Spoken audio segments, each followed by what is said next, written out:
ধূমপান স্বাস্থ্যের পক্ষে ক্ষতিকর। ইহা ক্যান্সারের কারণ। Smoking is injurious to health, it causes cancer. আজ আপনি শুনবেন লেখিকা মৌমিতাদের কলমে তারানাথ তান্ত্রিকের গল্প ডাকাতিয়া কাঁধকালি। আজ কোনো ইন্ট্রো নয়, আজ শুরু থেকেই গল্প, তাই মন দিয়ে শুনুন। আর এমনই সব হাড়হিম করা গল্পের জন্য সাবস্ক্রাইব করুন রাতের বৈঠকখানা।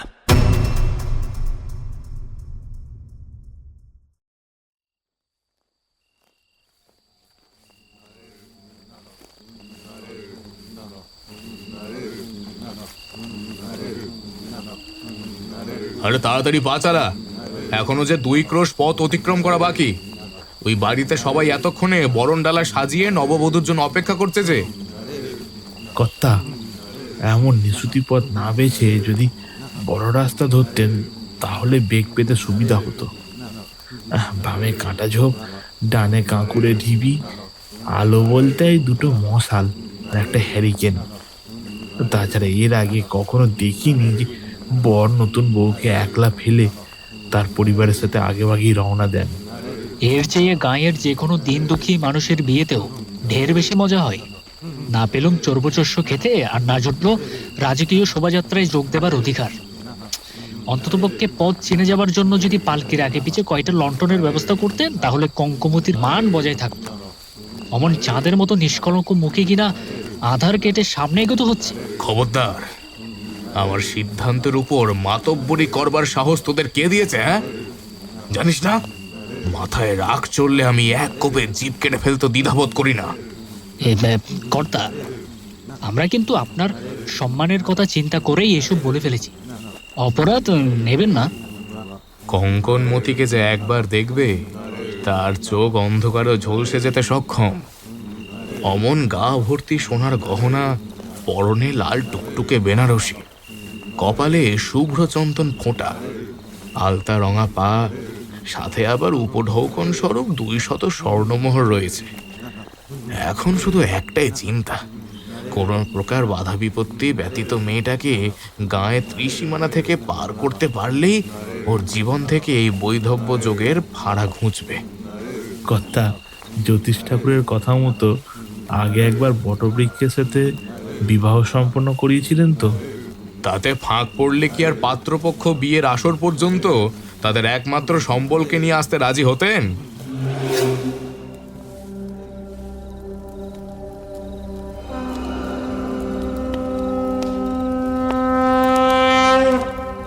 জয় মা, জয় মা, আশীর্বাদ করো মা, যেন ফুলে ফেপে উঠতে সক্ষম হই। খবর এসেছে, জমিদারের একমাত্র মাঙ্গলিক কন্যা বিবাহ বন্ধনে আবদ্ধ হয়ে পার্শ্ববর্তী গাঁয়ের উদ্দেশ্যে যাত্রা শুরু করবে। আমাদের ভয়তে চুপি সারে বিয়ে দিয়ে তোর আদেশ অমান্য করতে চায় মা। কিন্তু 96টি গ্রাম ধ্বংস হয়ে গেলেও আমি ভুলবো না কালী আদেশ করেছিল, প্রতি অমাবস্যায় তার জিহ্বায় রক্তের ঝর্ণা গড়িয়ে না পড়লে সে রুষ্ট হয়ে ওই থান ত্যাগ দেবে। দাঁড়া, যদি সত্যিই আমার সম্ভ্রম বজায় রাখতে চাস, তাহলে যে করেই হোক আমার সম্মুখে স্বপন কুমারকে নত স্বীকার করতে বাধ্য কর। এছাড়া ওর হাতে অন্য কোনো উপায় অবশিষ্ট নেই। ওর জেদ বড় ভয়ানক। প্রয়োজন পড়লে কঙ্কনমতিকে আমার কাছে বলে দিতে সম্মত হবে, কিন্তু তবুও আপন পরাজয় স্বীকার করবে না। এরূপ স্পর্ধা জাগ্রত হওয়ার কারণ কি? ও আমার বর প্রাপ্ত, তবে সেই সময় অনুধাবন করতে পারিনি কেউ ক্ষমতার মোহে পিশাচের ন্যায় এমন স্বৈরাচারী হয়ে উঠতে পারে, যে নিরীহ নির্দোষ প্রজাদের বক্ষ পিঞ্জর ভেদ করে টাটকা থকথকে মাংসলু পিণ্ড ও কলজে ভক্ষণ করতেও দ্বিধাগ্রস্ত হবে না। এদিকে অপকর্মের ভারে আমার পদযুগল থেকে আশ্রয় হারালে শেষে অপশক্তির কাছে নিজেকে বাধা দিয়ে সহিংস কর্মকাণ্ড জারি রেখেছে। তোর পূজায় বলি দেব এবং সৃষ্টির আদি সত্যরূপে শোণিত সিক্ত হওয়ার অধিকার কেবলমাত্র তোরই রয়েছে। আমি নিজে হস্তে সেই সিংহাসন সাজিয়ে দেব। বিজয়ী ভব। চন্দ্র, দলে সকলকে প্রস্তুত হতে বলো। আমাদের হাতে আর খুব বেশি সময় অবশিষ্ট নেই।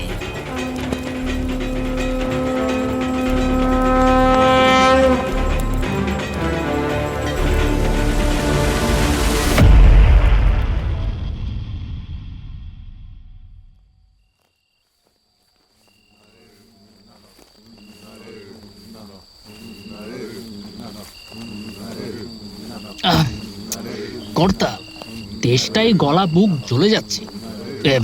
পালকিটা নামিয়ে পুষ্করিণী হতে একটু জলপান করতে পারি?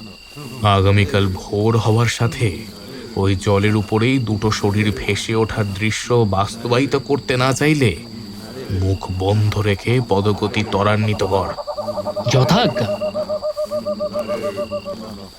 কর্তা, আবার কি হলো? কর্তা, একমাত্র কন্যার বিবাহ অনুষঙ্গে মিষ্টান্ন, তাম্বুল, সুপারি সহকারে কোন দেবীকে আমন্ত্রণ জানিয়েছিলেন? আমি আমার রাজত্বের হর্তা-কর্তা বিধাতা। ওই কঙ্কনমতি আমার ছায়ার অপশক্তির আধার রূপেই বিরাজিত হবে। সেই গৃহস্থের অন্ন, বস্ত্র, সুস্বাস্থ্য ওই অলক্ষীর নিঃশ্বাসে প্রতিনিয়ত দগ্ধ হতে থাকলে কেমন করে উপর্যুপরি শ্রী বজায় থাকে তা আমিও উপভোগ করতে ইচ্ছুক। কে কথা বললে? সাহস থাকলে আমার সামনে আয়। ওদের ডাকে সাড়া দেবেন না কর্তা। রাত গাঢ় হলে নিশির প্রকোপ দেখা দেয়। খুব শীঘ্রই তোর বংশ নির্বংশ হবে। সাবধান, নববধূ যেন পড়ে না যায়।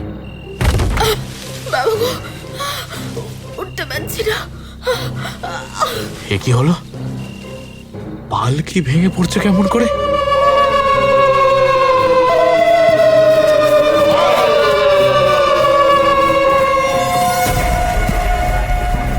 এখন তেমন কিছুই ঘটেনি, তবে আমার কথা মতো না চললে খাঁড়ার বাড়ি দিয়ে তোর মুন্ডুটা দ্বিখণ্ডিত করব। যা, সবাই মিলে ওদের চারিদিক দিয়ে ঘিরে ফেল। কেউ পালাবার চেষ্টা করবি না। তোরা আমার কৃতদাস।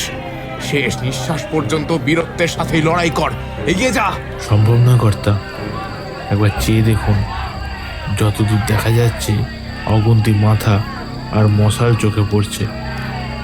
ওদের সাথে নিরস্ত্র অবস্থায় আমরা চারজন লড়াই করব কোন মন্ত্র বলে? মন্ত্র? হ্যাঁ হ্যাঁ, ঠিক তাই। আমি নিজেদের তন্ত্রবিদ্যা প্রয়োগের মাধ্যমে এদের সব কটাকে শেষ করে দেব। ওম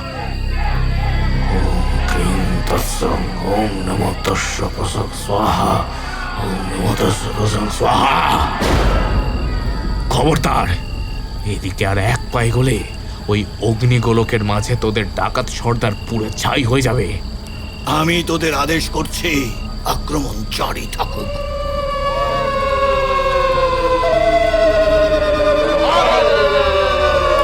পালা, যে যেদিকে পারিস গা ঢাকা দে। পালা পালা। কি হলো স্বপন কুমার? অর্থ দিয়ে লোকবল ধরে রাখা যাচ্ছে না। আমার দোষে কঙ্কনমতিকে কেন শাস্তি দিচ্ছিস? ওর তো নতুন জীবনের সখী হওয়ার শতভাগ অধিকার রয়েছে। ও জ্যেষ্ঠার পূজারী, সকলের নজর এড়িয়ে প্রতি রাতে ওই অপদেবীর জন্য নিজের হাতে ভোগ পরিবেশন করে। ওর ছায়া মারালেও কোনো জীবন্ত প্রাণ মুহূর্তের মধ্যে বিমর্ষ হয়ে পড়বে। না, আমি বিশ্বাস করি না এসব। ওর বিবাহ ভঙ্গের উদ্দেশ্যে তুই নতুন কোনো ছলনা করছিস। তোদের বাদ বিতণ্ডে আমাদের মূল্যবান সময় অতিবাহিত হচ্ছে। মরতে না চাইলে সঙ্গে যা কিছু আছে তা সমর্পণ কর। এত সহজে কেউ হার মানবি না। দূর হয়ে যা এই প্রান্ত হতে। ছাড় বলছি, সরে যা, সরে যা। বাবা মশাই, পিছন ফিরে যান। শয়তান, তোর এত বড় দুঃসাহস যে কয়টা গয়নার লোভে মানুষ খুন করতে তোর হাত কাঁপলো না? এই নে, যা সবকিছু বিলিয়ে দিলাম, কিন্তু আমার পিতার অপমানের বদলা এর চেয়েও 5 গুণ বেশি ভয়ঙ্কর হবে। তার জন্য তৈরি থাকিস। স্বর্ণগুলো চটপট মোটলায় ভরে ফেল। বাবা মশাই, আপনি কি আমার কথা শুনতে পাচ্ছেন? একবার চোখ মেলে তাকান। জলে ছিটে দিতে হবে। কঙ্কামা, তুমি ওনাকে দেখে রাখো, আমি জল নিয়ে আসছি। জ্যেষ্ঠা দেবী তোদের কাউকে ছাড়বেন না। ওনার ভক্তের চোখ থেকে এক ফোঁটা জল গড়ালেও তার পরিণতি মারাত্মক আকার ধারণ করে। তোদের সাথে যা কিছু ঘটেছে তা পাপের ফল। তন্ত্রসাধক স্বপন কুমারের রক্ত ছুঁয়ে আমি প্রতিজ্ঞা করলাম, এই গ্রাম থেকে চিরতরে তোর পূজা পাঠ বন্ধ করে দেব। তবে রে, না কালীচরণ, তুই ভুল করিস না। তোর কারণে কোনো নারী আহত হলে সেই দিন থেকেই আমার কৃপা দৃষ্টির বহির্ভূত হবি।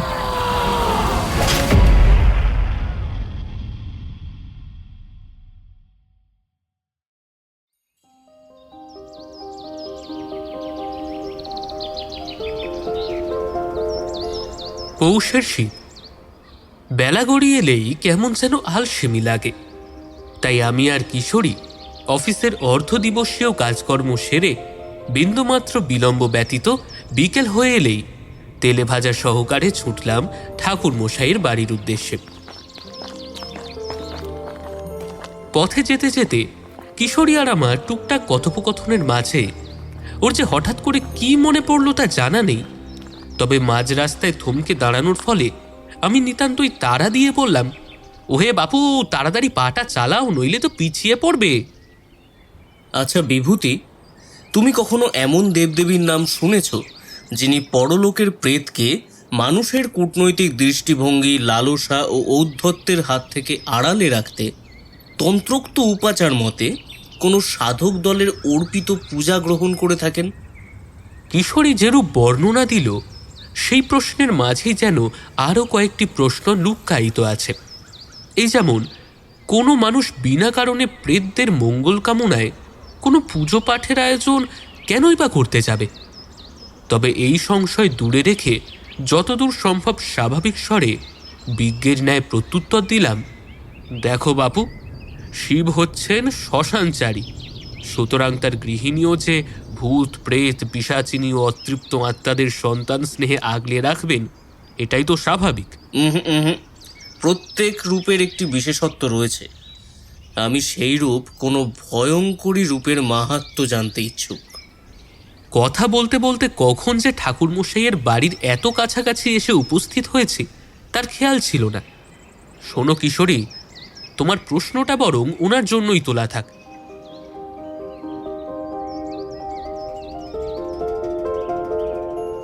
এরূপ প্রস্তাবে মৃদু হাসির সহিত সম্মত হয়ে কিশোরী পদগতি ত্বরান্বিত করে দাওয়ায় উঠে গলা ছেড়ে হাঁক পারল, ঠাকুরমশাই, বলি ও ঠাকুরমশাই, বাড়িতে আছেন নাকি? কিশোরীর কণ্ঠস্বর কানে যেতেই চারি অন্দর থেকে ছুটে এসে দরজা খুলে দেয়। আরে কাকা বাবু, আপনারা এসেছেন? বাবা মশাই কিছুক্ষণ আগেই আপনাদের নাম করছিলেন, ভিতরে এসে বসুন। ভালো আছো তো মা? আগে হ্যাঁ। এটা ধরো, সকলের মধ্যে ভাগ করে দিও। ওতে কি আছে? ঠাকুরমশাই পাশের ঘর থেকে এই ঘরে এসে শয্যা অধিকার করলে কিশোরী বলে ওঠে, ওসব পরে দেখতে পাবেন, তার আগে আমার একটি প্রশ্ন আছে। চারিমা, সকলের জন্য চায়ের জল চাপিয়ে দে। হ্যাঁ বাবা, যাই। চারি প্রস্থান করা মাত্রই কিশোরী ঠাকুরমশাইয়ের দিকে পাসিং শোয়ের প্যাকেটটা বাড়িয়ে দিলে ফস করে একটা শব্দ করে নীলচে আগুনে সিগারেটটা জ্বালালেন তারানাথ। তারপর কয়েকটা শুকটান দিয়ে তিনি বললেন, এবার বলো, কি জানতে চাও? আপনি তো আপনার সাধন জীবনে এমন অনেক ভূত প্রেতের উপস্থিতি টের পেয়েছেন যারা কেবলমাত্র মানুষের ক্ষতি করার জন্যই ইহজগতে অতৃপ্ত বেশে ছটফট করতে থাকে। কিন্তু এমন কোনো বিরল ঘটনার সম্মুখীন হয়েছিলেন যেখানে কোনো অপশক্তি নিজে থেকে কোনো সাধকের হাতে বীভৎস শেষোক্ত পরিণতি লাভ করার তরে তাকে ভয় দেখিয়ে অথবা ঈশ্বরের কাছে পূজা পাঠ করে আত্মা বিলীন করার সাথে সাথেই নতুন কোনো অবয়ব প্রাপ্তির দ্বারা অপার্থিব ক্ষমতা কায়েম করতে বদ্ধপরিকর ছিল? কিশোরীর বক্তব্য সমাপ্ত হতেই ঠাকুরমশাইয়ের কপালে চিন্তার বলিরেখা ফুটে ওঠে এবং চোখ বন্ধ করে উনি ডুব দেন অতীতের স্মৃতিচারণায়।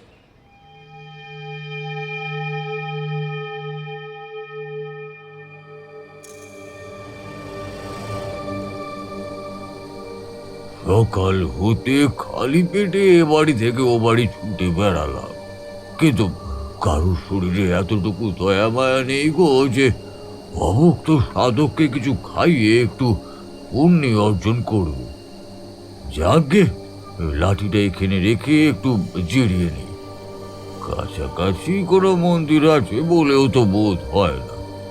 খোলা আকাশের তলায় বসলে আমার আবার হিম জ্বর আসে। অন্যদিন মানুষের টোকাটা পেলেও তার থেকে ভালোটুকু বেছে দেবীর পাতে কিছু দিতে পারি, কিন্তু আজ আর সেসবের বালাই নেই।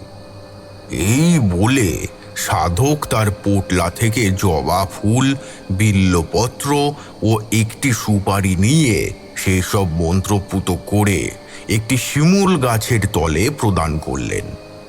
জয় কালী, তুই তো সকল স্থানেই সমানভাবে বিরাজিতা, তাই আজকের মতোই গাছকেই সিংহাসন প্রতিপন্ন করে ধরাতলে অবতীর্ণ হ। তোর ভক্তের সীমাবদ্ধতা ক্ষমা কর। দেখা দে মাগো, দেখা দে। ওম করাল বদনাং ঘোড়াং মুক্তকেশিং চতুর্ভুজাম কালিকাং দক্ষিণায়ং দিব্যায়ং মুন্ডমালা বিভূষিতম।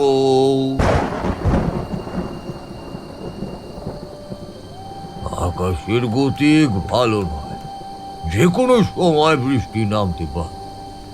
দেবীরও আজ এখানে আসার কোনো ইঙ্গিত পেলাম না। অবশ্য উনি আসলেই বা কি নৈবেদ্য দিতুন। যাই বরং আর একটু এগিয়ে দেখি। মন্ত্রোক্ত উপাচার রেখেই সাধক ক্ষণস্থায়ী আশ্রয়ের তরে পথে নামলেন এবং অর্ধপ্রহর অতিক্রম হবার পূর্বেই দর্শিত হল তার জন্য জঙ্গলে ঘেরা বনানীর মাঝে বিষাক্ত পোকামাকড় ও কালিঝুলি মাখা এক বিপুলায়তন অট্টালিকা অপেক্ষা করছে। স্থাপত্যটি 3 তল বিশিষ্ট, চারিদিকে উঁচু প্রাচীর ঘেরা, দেওয়াল গাত্রে পুরু শ্যাওলার আবরণ। সেদিকে যতই এগোনো যায় ততোধিক জমি থেকে সোদা গন্ধ উগরে আসছে। সদর দরজার উপরে একটি হস্তোদ্যত শিয়ালের মূর্তি রয়েছে। এত কিছুর মাঝে কেবলমাত্র তার চোখ দুটো আগুনের মতন লাল বর্ণে জ্বলছে। এ রত্নের মূল্য জীবন দিয়েও পরিমাপ করা সম্ভবপর নয়। এতবার এদিক দিয়ে যাতায়াত করেছি, অথচ এমন নিরিবিলি প্রান্তরেও যে কোনো বাড়ি ঘর আছে তা তো আমার জানা ছিল না। কিন্তু উপরতলার একটি কক্ষের জানলা থেকে যখন ক্ষীণ আলোক রেখা ঠিকরে আসছে, তখন নিশ্চয়ই জায়গাটা পুরোপুরি ভাবে মনুষ্য পরিত্যক্ত হয়ে ওঠেনি। একবার ডাক দিয়ে দেখি যদি কোনো সাহায্য মেলে। এ বাড়িতে কেউ আছেন নাকি? হ্যাঁ, কেউ আছেন? দয়া করে আমার প্রশ্নের উত্তর দিন। আমি একজন সাধক, পথ ভুল করে এদিকে এসে পড়েছি। অন্দর হতে কোনো প্রত্যুত্তর না এলেও বাতাসের দাপটে দরজা খুলে যায়।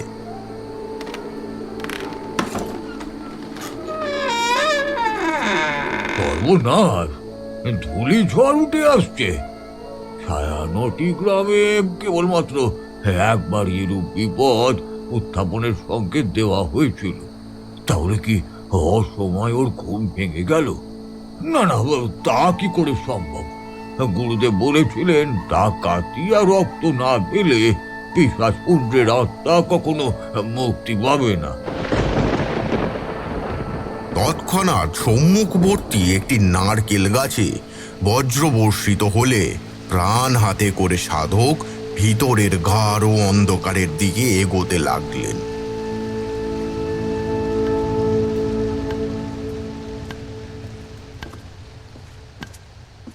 এত বড় বাড়িতে কোনো আলোর ব্যবস্থা নেই?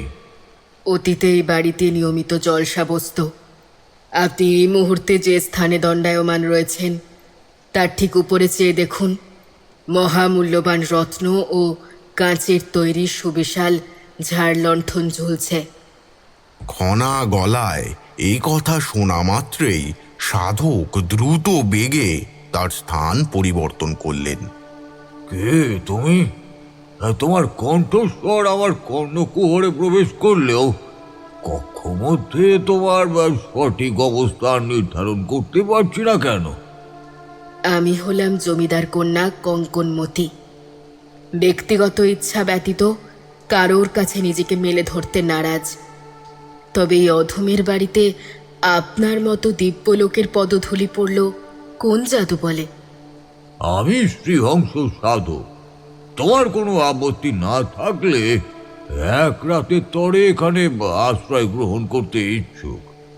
ঈশ্বর শেষ বেলায় এসে এমন সৌভাগ্য দিলেন যে কোনো মনুষ্য নিজে থেকে একই ছাদের তলায় অভিশাপ ঘোচাতে এদিক পানে চাইছে।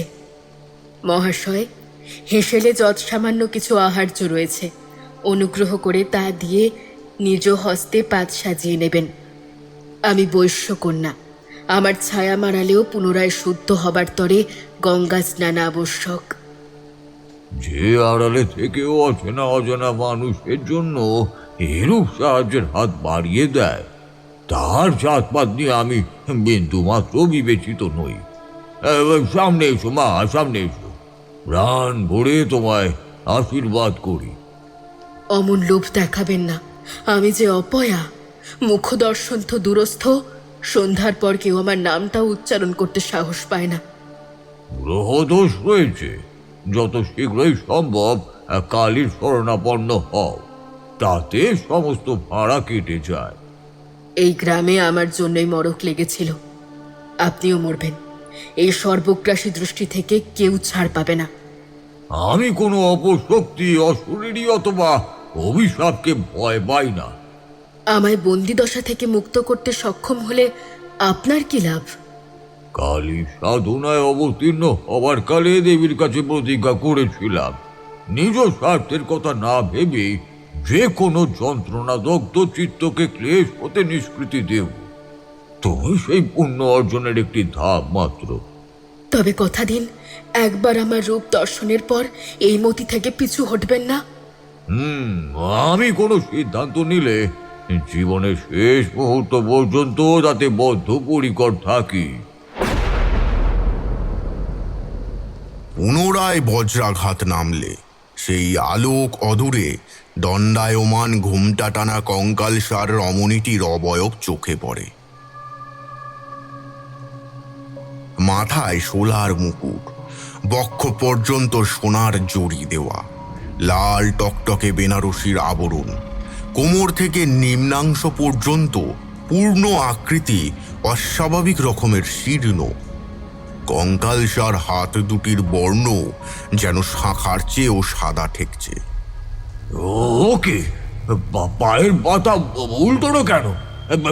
কে তুই?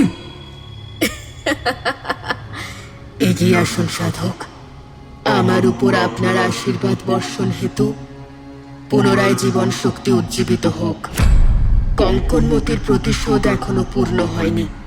এই অতৃপ্ত আকুতির তেষ্টা নিবারণ করে নিজেকে নরকের দ্বারের দিকে আরেক ধাপ এগিয়ে দিয়ে চলুন। খবরদার, খবরদার, একদম এদিকে এগোনোর চেষ্টা করবি না, তাহলে পবিত্র কমণ্ডলের মন্ত্রভূত বাড়ি ধারায় সমস্তটা ধ্বংস করে দেব।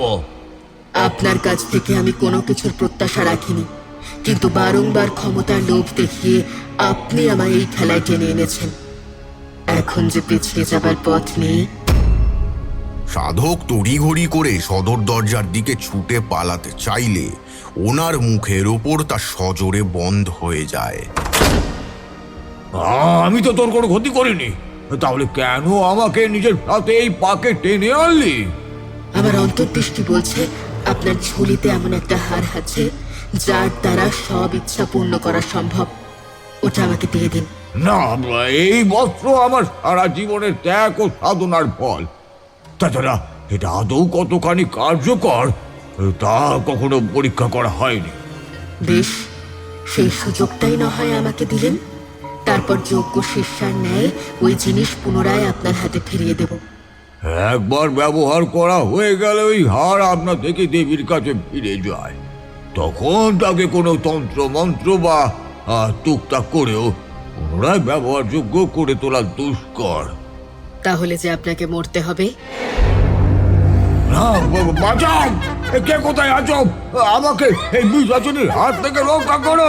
বাঁচাও, বাঁচাও! পোটলা থেকে তন্ত্রোক্ত উপাচার ধারণ করে আমার উপর প্রহার হানুন। না না, তুই যতই আমাকে উত্তেজিত করে ফাঁদে ফেলার চেষ্টা করিস না কেন, তাতে আমি এক চুলো নিজের পদস্খলন হতে। আজ থেকে জমিদার বাড়ির বাগানে গচ্ছিত সবের স্তূপে আরো একটা সংখ্যা যুক্ত হলো।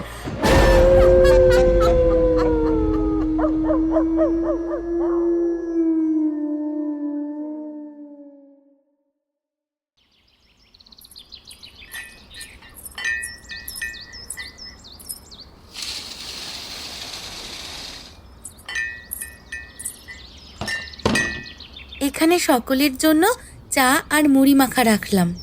জুড়িয়ে যাবার আগে সকলে খেয়ে নেবেন।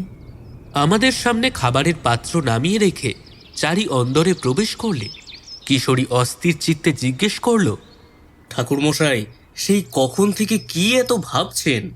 এবার বলতে শুরু করুন।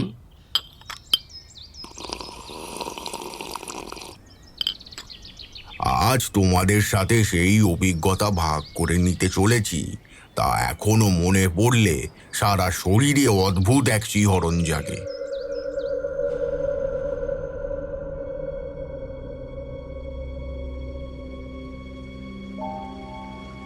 কার্তিক মাসের ঝড়ঝঞ্ঝাপূর্ণ রাত। থেকে থেকে ব্যাঙের গোঙানি ও কুকুরের কান্না ভেসে আসছে।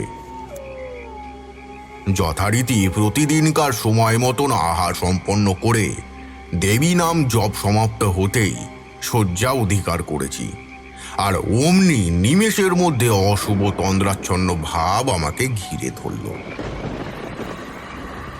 প্রথমটায় মনে হতে থাকে শয্যাতল হতে কেউ যেন উঁকি দিয়ে আমার দেহটা দৃঢ়ভাবে পর্যবেক্ষণ করছে। এরপর ক্রমে সেই কালো ছায়া তার নখরযুক্ত হাত প্রশস্ত করে আমার মাথায় হস্ত প্রক্ষালন করলে প্রবল অস্বস্তি ও উত্তাপে সারা শরীর জর্জরিত হয়।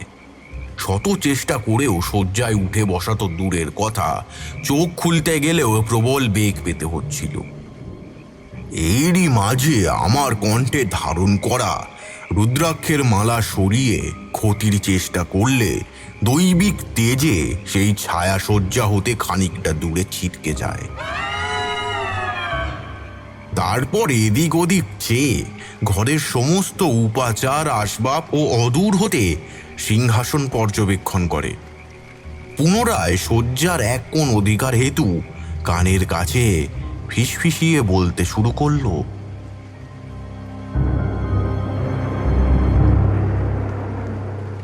আমার রক্ত চাই, পুণ্য সাধকের কলিজা স্থিত থকথকে তাজা রক্ত, যা পান করলে আমার সঙ্গী অভিশপ্ত ঘুম থেকে জেগে উঠবে। কে তুই? এই ঘরে প্রবেশ করেছিস কোন সাহসে? আর আমি নিজের দেহের উপর নিয়ন্ত্রণ আনতে পারছি না কেন? তান্ত্রিক কন্যার অবয়বে এটুকু ক্ষমতা থাকা তো ন্যায়সঙ্গত। তুই আমাকে চিনিস? না, তোর সাথে আমার কোনো ব্যক্তিগত শত্রুতা নেই, তাই সাবধান করতে এসেছি। দুয়ারে মরণ করা নাড়লে কোনো অদৃশ্য হাড়ের পিছনে ছুটে যাবার সিদ্ধান্ত নিস না। মা কালীর আশীর্বাদী হস্ত আমার উপর অবস্থান করলে আমি যে কোনো বাধা অতিক্রম করতে সক্ষম। তাহলে এই মুহূর্তে সে ক্ষমতা প্রয়োগ করে দেখ। ওং কালী সব রূপা ওং। কি হলো, মন্ত্র বিফলে যাচ্ছে? তাহলে শুনে রাখ, তোর পদধূলি সংগ্রহ করে বহু পূর্বেই আমি এই রক্ত মাংসের শরীরে বাধা দেবার তন্ত্রোক্ত ক্রিয়া পূর্ণ করে ফেলেছি। সুতরাং আমার ইচ্ছে ব্যতীত কোনো অপশক্তির বিরুদ্ধে লড়াই করবার তেজ তোর মধ্যে জাগ্রত হবে না। সাহস থাকলে পেছন থেকে আঘাত করার পরিবর্তে সম্মুখ সমরে অবতীর্ণ হ। এখনো যে তোর মুন্ডুটা এক কূপে ধর থেকে পৃথক করে দিইনি, এটাই কি যথেষ্ট নয়? নিজের এত বছরের বিদ্যাকে এরূপ তুচ্ছ এক পিশাচিনীর সম্মুখে অবহেলিত হতে দেখে প্রথমে ভৈরব মন্ত্র এবং তারপরে কালী মন্ত্র জপ করলাম। আর তৎক্ষণাৎ দেহ থেকে নির্গত হওয়া উজ্জ্বল জ্যোতিতে সেই পিশাচিনী আমার শয্যা ছেড়ে দরজার দিকে এক পা করে পিছোতে শুরু করলো। তার মুখ এক হাত ঘোমটায় ঢাকা। যতটুকু অংশ দৃশ্যমান হচ্ছিল তাতে সাজ নববধূর ন্যায় ঠেকছে। আমার মায়াজাল ভেদ করে এত দ্রুত কেউ চেতনা ফিরে পেল কোনো মন্ত্রে? না না, এটা হতে পারে না। এগিয়ে আয়। বংশানুক্রমিকভাবে কতটুকু বল লাভ করেছিস তা আমিও বিবেচনা করে দেখি। আজ যা কিছু ঘটেছে তাতে আমি নিরুপায় ছিলাম। দাপুটেশ্বর হঠাৎ করে অনুনয়ে বদলে গেল যে। ও আসছে। আমার হাতে আর খুব বেশি সময় অবশিষ্ট নেই, কিন্তু আবারও বলছি, কালীর দেখানো পথে ভ্রষ্ট হয়ে অপার্থিব ক্ষমতা সম্পন্ন কোনো হারের প্রত্যাশা রাখিস না। ওই বস্তুর উপর কেবলমাত্র আমার একার অধিকার রয়েছে। কঙ্কনমতি যা একবার নিজের বলে মনস্থির করে তা পৃথিবীর অন্য কাউকে সুষ্ঠুভাবে ভোগ করতে দেয় না। তোর কোনো অনুনয় আমি মানি না। এই কথা শোনা মাত্রই পিশাচিনী ক্ষুব্ধ হয়ে তার দাঁত নখ খিচিয়ে একটি রাক্ষসে দন্ত সমৃদ্ধ বাণ ধারণ পূর্বক আমার দিকে অগ্রসর হলে আমিও অস্ফুটে মন্ত্রোচ্চারণ হেতু তার দিকে পাল্টা প্রেত নিধন বাণ নিক্ষেপ করি এবং এই দুইয়ের লড়াইয়ে কেবল বিকট শব্দ ও বীভৎস আলোকজ্যোতি নির্গত হয়ে সবকিছু খণ্ডিত করে।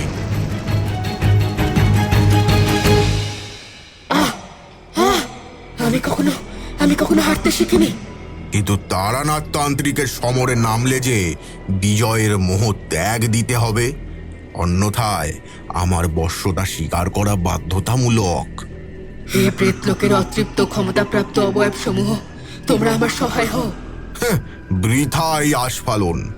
সাধকের ভূমিতে পুণ্যাত্মা ব্যতীত আর কারোর প্রবেশ নিষেধ। অর্থাৎ তুই স্বীকার করছিস পিতার পুণ্যের জোরে তাদের থেকে বেশ কিছু অংশে আমি পৃথক।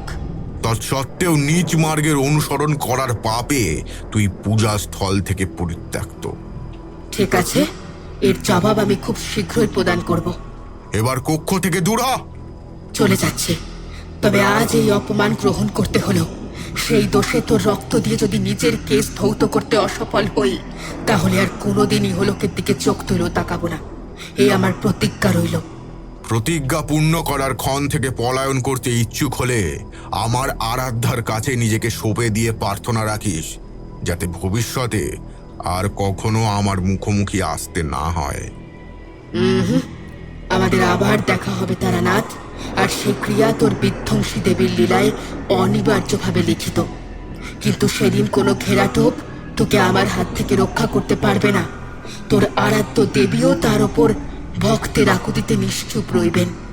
আর মনুষ্য সমাজ চেয়ে দেখবে অপশক্তি চাইলে কেমন করে পৃথিবী দেখে পূজা পাঠ তুলে দিতে পারে। শেষ সময় সঠিক সৎকারও হবে না। ওই সব শকুনের ঠুকরে এমন বিকৃতভাবে ভয়ঙ্কর করে তুলবে যে তা দেখে সকলে ঘৃণা ভরে তোর দেখে মুখ ফিরিয়ে নেবে। সেই দিনের তরে আজ থেকেই প্রহর গুনতে শুরু কর। এরূপ বিলাপ বকতে বকতে সেই পিশাচিনী বাতাসের সাথে মিলিয়ে যায়। আমিও ঘোড়া থেকে জল গড়িয়ে তেষ্টা নিবারণের পর দেবীর পদতলে প্রণাম জানিয়ে পুনরায় নিদ্রা যাবার তোড়জোড় শুরু করি।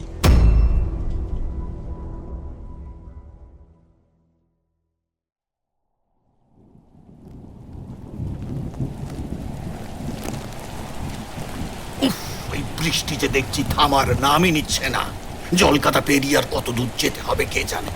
শুধুমাত্র অনুমানের বশে পথ অতিক্রম করাও দায়। ওই তো সামনে তার বাড়ির দাওয়ায় প্রদীপ জ্বলতে দেখা যাচ্ছে। ওখান থেকে সাহায্য প্রার্থনা করি।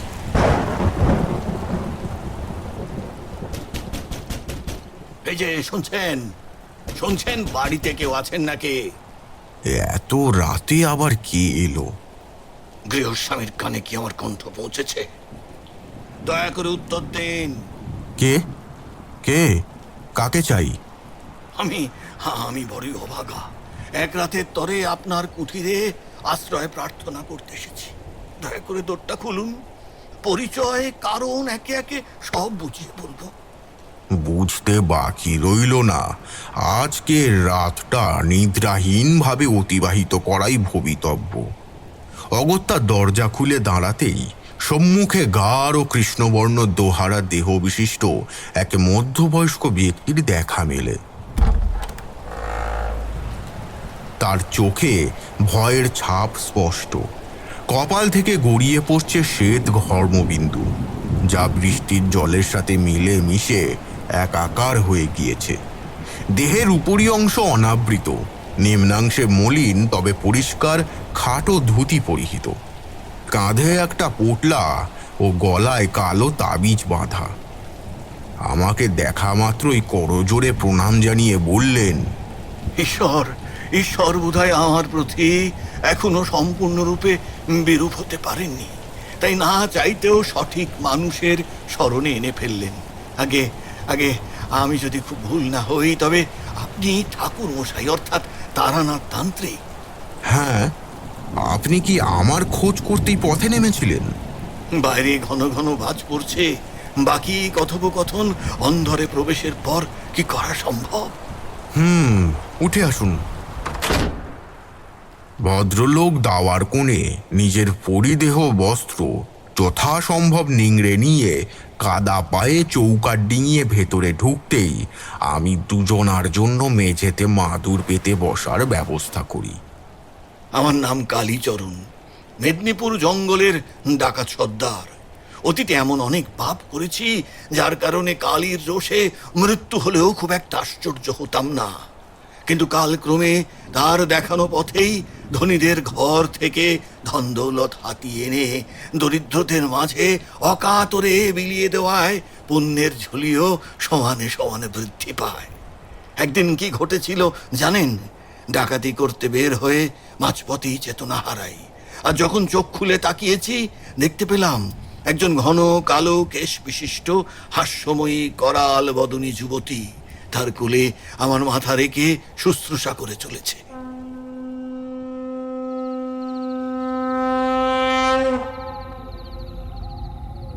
কে তুই? আমাকে স্পর্শ করার সাহস হলো কেমন করে? ভয় নেই, আমি তোর কোনো ক্ষতি করতে আসিনি। ভয়? এই শব্দটা কালীচরণের ব্যক্তিত্বের সাথে বেমানান। আমি এক হাতে মানুষের মুন্ডু কাটি, আর অপর হস্তে তার সমস্ত ধন দৌলত লুট করে নি। তোর মতো এক তুচ্ছ যুবতী আমার ক্ষতি করবে? রোদে পড়া এমন তৃপ্ত শরীর দেখেও সেই ভ্রম উদিত হওয়া পাপ। এত আত্ম অহংকার ভালো নয়। বেশ করব, এই পৃথিবীতে আমার যে শক্তিশালী আর কেই বা আছে। সে আমার ধ্যানে মগ্ন। যেমন পুঁথিগত বিদ্যায় বিদ্বান, তেমনি মনুষ্য জীবন অতিবাহিত করার ক্ষেত্রে পবিত্র দৃষ্টিভঙ্গির অধিকারী। সামনে থেকে সরে যা। মোক্ষম ক্ষণে আক্রমণ হানতে না পারলে কর্তারা জঙ্গলের পথ অতিক্রম করতে সফল হবেন। সরে যা। এটাই তো আমার একমাত্র উদ্দেশ্য। তোর মান রক্ষার্থে আমি অপর ভক্তের রক্ত নিতে অপারগ। বুঝেছি। চন্দ্রনাথ মহাশয় জানতেন যে আমরা কোনো নারীর অমর্যাদা করি না, আর সেই কারণেই আমাদের অন্যভাবে ব্যস্ত রাখার তরে উনি তোকে এখানে মরতে পাঠিয়েছেন। দেখি তবে কার মরণ শুনেছি। ক্ষমতা থাকলে ভূমি থেকে উঠে দাঁড়া। সে তো করতেই হবে। তারপর রণ পা দিয়ে যত দ্রুত সম্ভব বাকি পথটা পার করে ফেলবো। কথাটা বলা যতখানি সহজ ছিল, শরীর নাড়াচাড়া করতে গিয়ে ঠিক ততটাই ক্লেশ সহ্য করতে হয়। এমনকি নাক কান দিয়ে তপ্ত রক্ত উগরে আসে। পারছি না, খুব কষ্ট হচ্ছে। মাগো, আমাকে ক্ষমা করো। আজকের মতো নিজের ডেরায় ফিরে যা। না, তা হয় না। আমরা ডাকাতি করার পূর্বে কালী নাম নিয়ে সেখান হতে অগ্রসর হই, আর যখন ধন সম্পদ সহকারে ফিরে আসি, তখন 2 ভাগে সেই সম্পত্তির বাটোয়ারা চলে। এতগুলো বছরে এই নীতি ভঙ্গ হয়নি, আর আজ খালি হাতে ফিরে যেতে বলছিস? যার কাছে গোটা ব্রহ্মাণ্ড রয়েছে, তাকে নতুন করে তুই কি দিতে পারিস? এটুকু মেয়ের কণ্ঠে এমন হেঁয়ালি আসছে কেমন করে? কালীর চরণে যা ঠাঁই মেলে সেই তো কালী চরণ।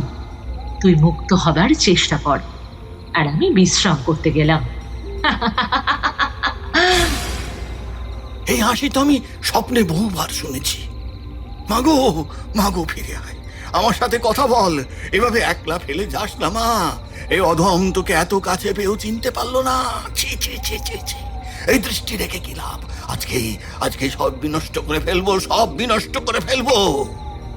এই বলে মেঝেতে মাথা কুটতে লাগলে সেই রক্ত গঙ্গা থেকে ফুটে ওঠে এক স্বস্তিক চিহ্ন। অনুধাবন করতে পারলাম দেবী আশেপাশেই কোথাও রয়েছেন। এরপর চারিদিক হন্যে হয়ে ঘুরেও কোনো মন্দিরের দেখা মেলেনি, কিন্তু একটা প্রাচীরের সামনে বসে সাধককে মন্ত্রোচ্চারণ পূর্বক বেশ কিছু নৈবেদ্য প্রদান করতে দেখেছিলাম। কে এলো? কালীচরণ নাকি? অচেনা অজানা এক তন্ত্র সাধকের মুখে আমার নাম শুনে মাটিতে লুটিয়ে পড়ে প্রণাম জানাই। উনি তখনও আমার দিকে ফিরে না চেয়ে অনর্গল বলে চললেন, দেবীর সামনে পৃথক কাউকে প্রণাম করা অসমীচীন। সাধু বাবা, আপনি আমার নাম জানলেন কেমন করে? মা বলে রেখেছিলেন যে তুই আসবি। আর বিলম্ব ব্যতীত ওই আসন অধিকার কর। আর হ্যাঁ, যতক্ষণ না পর্যন্ত আমি অনুমতি দেব ততক্ষণ যা কিছু ঘটে যাক তুই সেই আসন ছেড়ে উঠবি না। মনে থাকবে তো? যথা আজ্ঞা।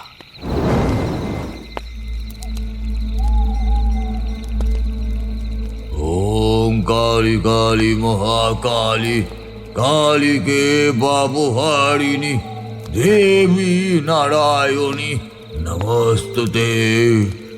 মহিষাগ্নি মহামায় চামুণ্ডে মুন্ডমালিনী আয়ুরোগয় বিজয়ং দেবী দেবী নমস্তুতে।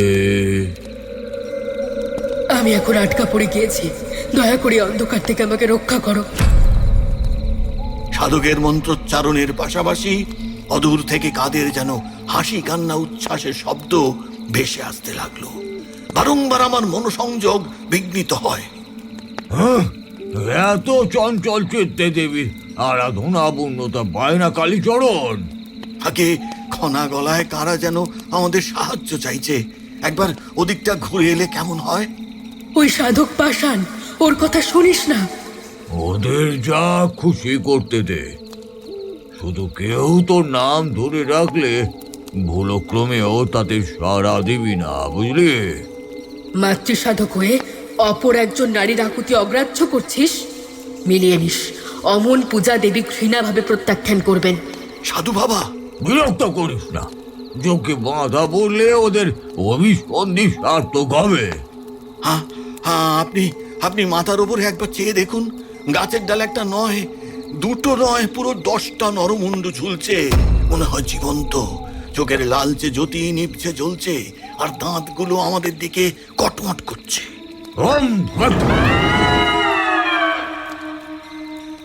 এবার শান্তি হয়েছে তো? আর কিছুই নেই। পুনরায় ফিরে এলেও জানবি ওদের ক্ষমতা ভয় দেখানো পর্যন্ত সীমাবদ্ধ। পালিয়ে চলুন সাধক, অবস্থা সুবিধার নয়। কথার খেলাপ করিস না। ওরা শুনে ধারে কাছে এলেও আমার কোপে ভস্ম হয়ে যাবে, বুঝলি?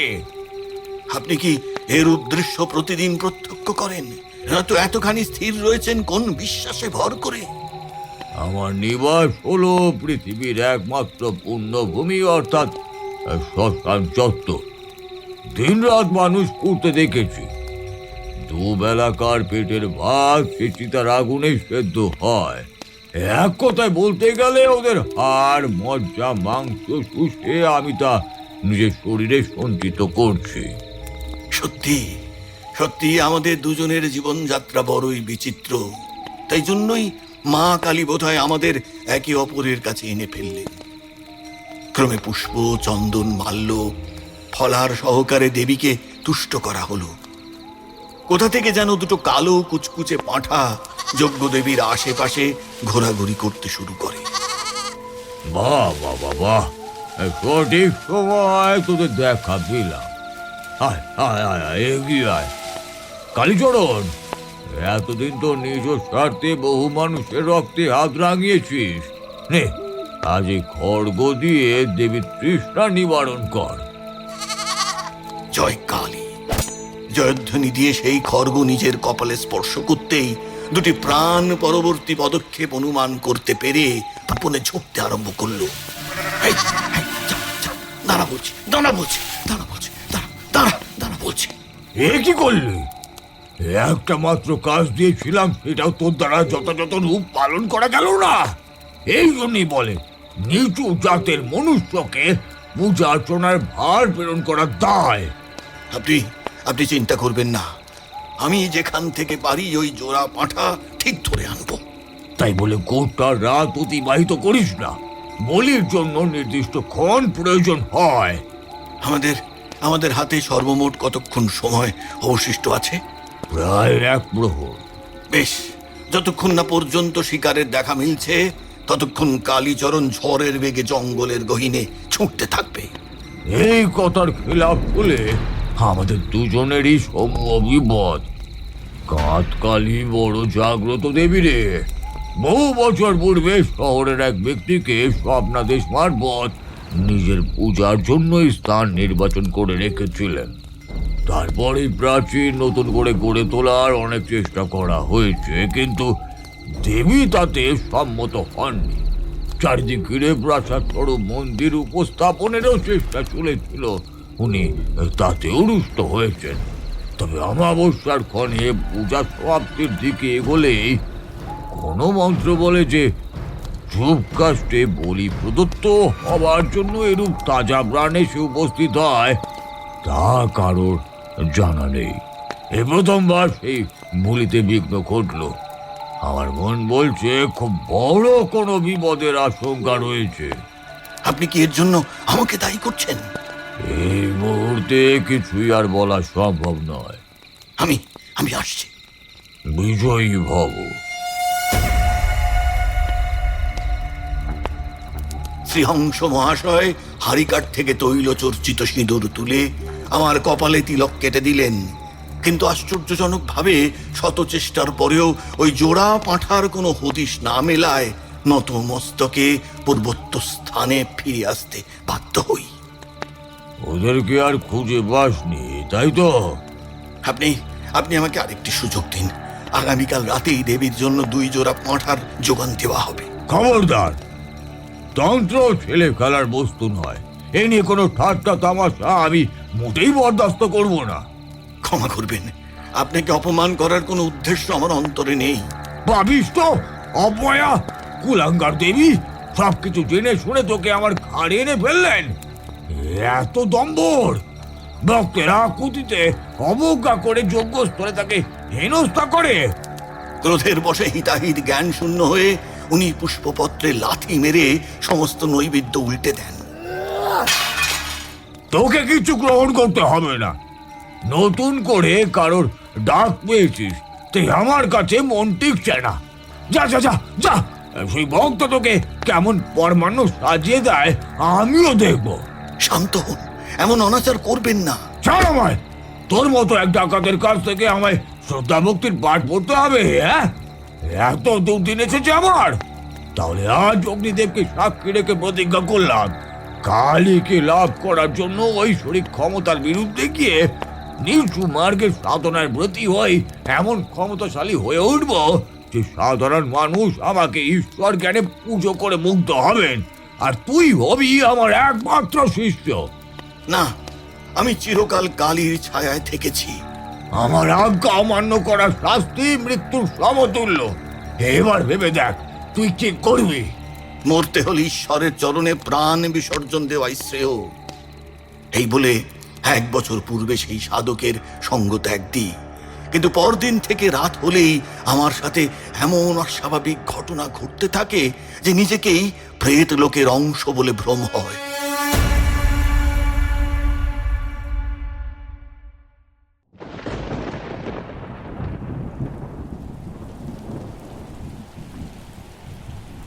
তোর ডান ডান হাতটা দেখি একবার। কি বুঝছেন ঠাকুর মশাই? আয়ু বড় ক্ষীণ। লোকমুখে শুনেছি আপনার কাছে অসাধ্য বলে কিছুই নেই, তাই এই অধমের উপর যদি সেই কৃপা দৃষ্টি বর্ষণ করেন, নিশ্চয়ই এই যাত্রায় রেহাই পেতে পারি। বিধাতা পুরুষ যে কোনো প্রকার তুকতাক তন্ত্রমন্ত্রের পরোয়া করেন না। এই বছর আগত অমাবস্যায় যে করেই হোক দেবীর সম্মুখে জোড়া পাঁঠা বলি দিতে হবে। অন্তত সেই কার্য সম্পূর্ণ করতে ওই স্থানে পদার্পণ করুন। বেশ, রাত প্রায় শেষের দিকে। এটুকু সময় দুজনের বিশ্রামের প্রয়োজন আছে। আগামীকাল সকাল হতেই যাত্রা শুরু করব। যথাজ্ঞা। কালীচরণ মুহূর্তের মধ্যে নাক ডাকিয়ে নিদ্রা গেলেও আমার মন দ্বিধান্বিত হয়ে ওঠে। মাগো, পথ দেখাও মা, মাগো।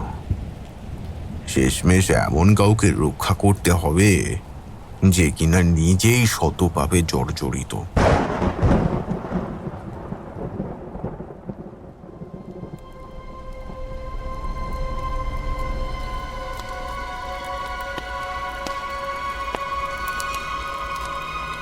অমাবস্যার ঘুরঘুটে অন্ধকারে অন্তস্থ শক্তির জ্যোতি প্রজ্বলনের হেতু শ্মশানের শেষ প্রান্ত হতে একটি নিখুঁত সব অনুসন্ধান করার প্রক্রিয়া পূর্ণ হয়েছে। এবার খড়ি মাটি ও হলুদ দ্বারা একটি ত্রিকোণাকার ছক অঙ্কিত হলে তার মধ্যস্থলে ওই সব শায়িত করে নিজে এক পায়ে তার উপর দণ্ডায়মান হবার পালা। ওম ক্রিং তৎসম্ভবে নং যত্তত্ত্ব অসি বরন্ত বিশাল মহর্ষে ঘোষাদিনাম যস্য কান্তা ক্রিং তদো ভবে। এই অঞ্চলের আশেপাশে যেই বিশ্বাস হয়েছে আমি তার দর্শন প্রার্থী।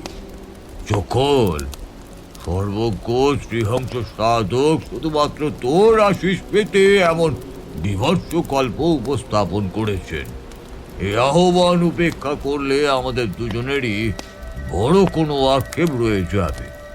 এর পূর্বে তোর সমগোত্রীয় দুজন সহচর আমাকে তাদের গুপ্ত মন্ত্র প্রদানে সম্মত হয়েছে। এবার শুধু তোর পালা। ছাগলের খাঁটি দুগ্ধ, ভেড়ার মাংস, শিয়ালের চামড়া, তাজা রক্ত সম্বলিত থকথকে মনুষ্য মজ্জা সবকিছুই যথাযথ সময় জোগাড় করে রেখেছে। এই পৃথিবীর কোনো কর্মই আর আমার কাছে অসম্ভব বলে বিবেচ্য নয়। একবার শুধু এই ডাকে সাড়া দে, কথা বল। আমি তোর সাথে সংযুক্ত হয়ে ত্রিকোণ কুণ্ডলী জাগ্রত করতে ইচ্ছুক।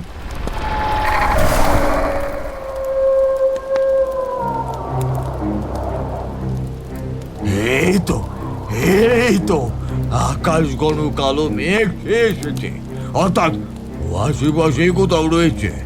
হে অগ্নিদেব, অশরীরী প্রাণ আকর্ষণ হেতু এই ক্ষণে আপনার দীপ্তি খানিক ম্লান রূপে প্রতিপন্ন হোক। ওম তৎ।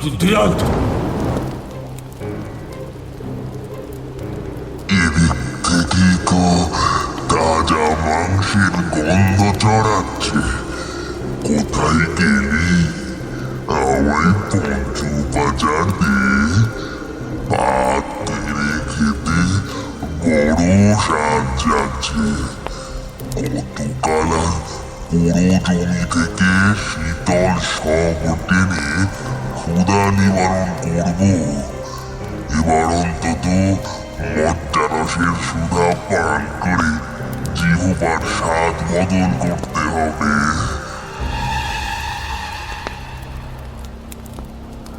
ছাই রঙা বিভৎস কায়া, কেশ বলতে মস্তকে বিছের ছাল, আর ধুলির আস্তরণ জমা মুখবিবরে অসংখ্য পোকামাকড়ের দংশন চিহ্ন বর্তমান।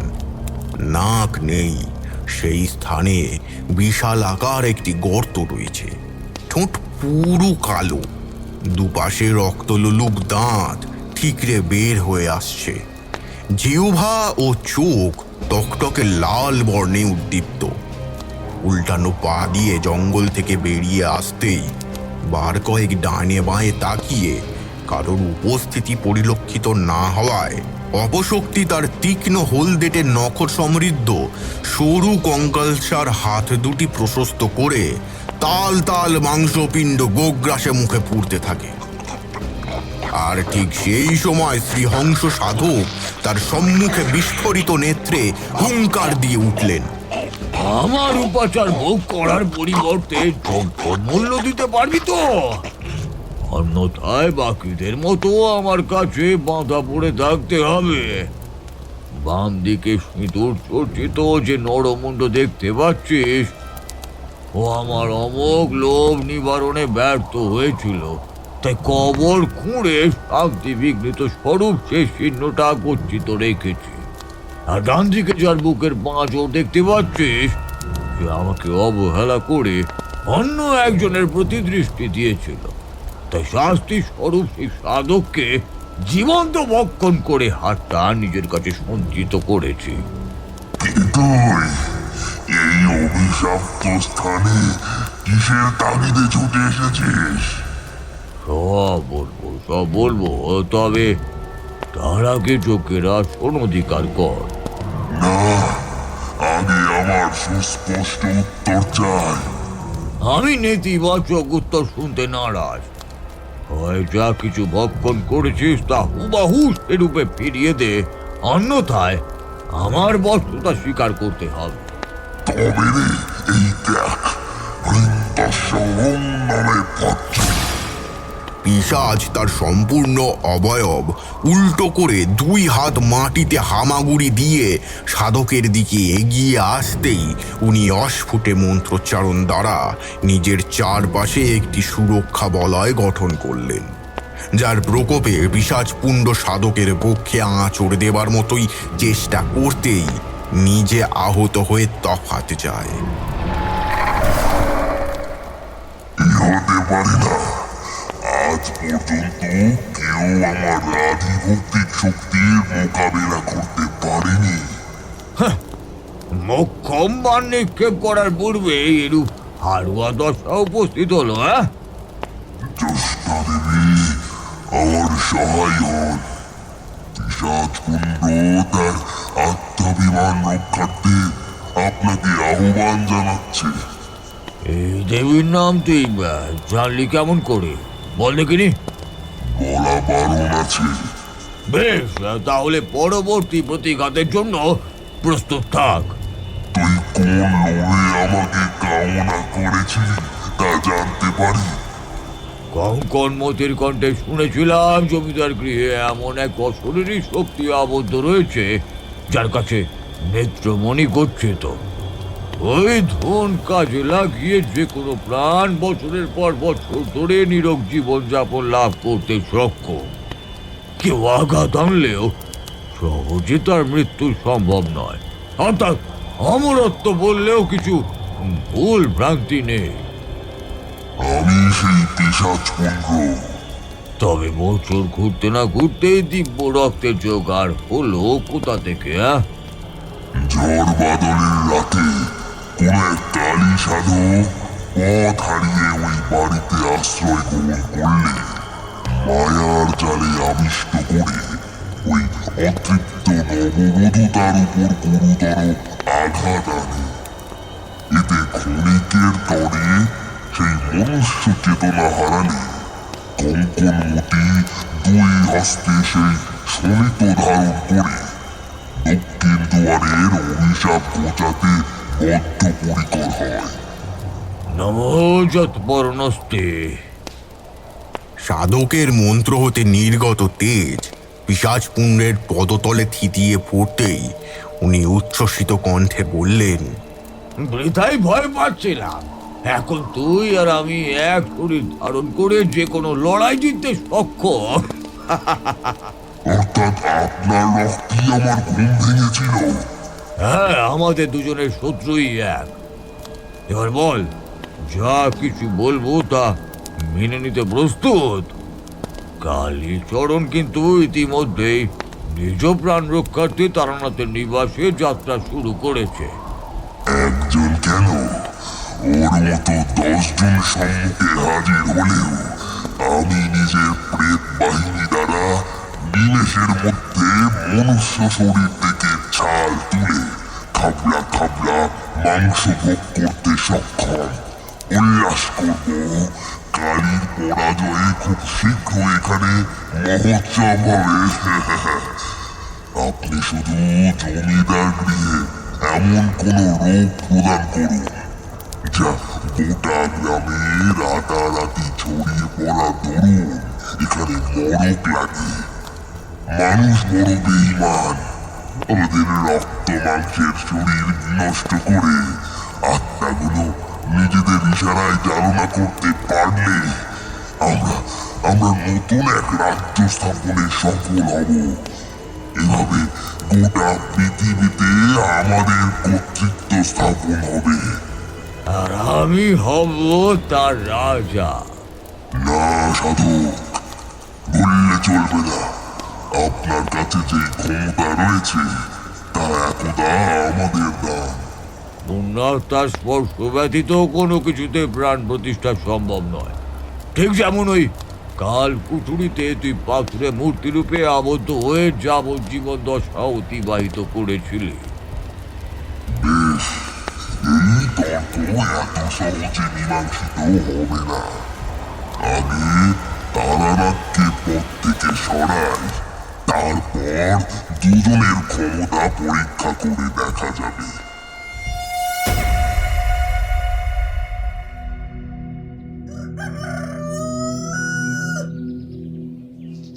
আকাশে রবি কিরণ দেখা দিতেই চন্দন কর্পূরের লেপন সহিত আচমন সেরে শুদ্ধ বস্ত্র পরিধান হেতু গৃহের পূজা সম্পন্ন করে কালীচরণকে সামান্য কিছু আহার্য দিয়ে সাথে নিজেও অন্নগ্রহণের পর নদী পথে মেদিনীপুরের উদ্দেশ্যে রওনা দিলাম।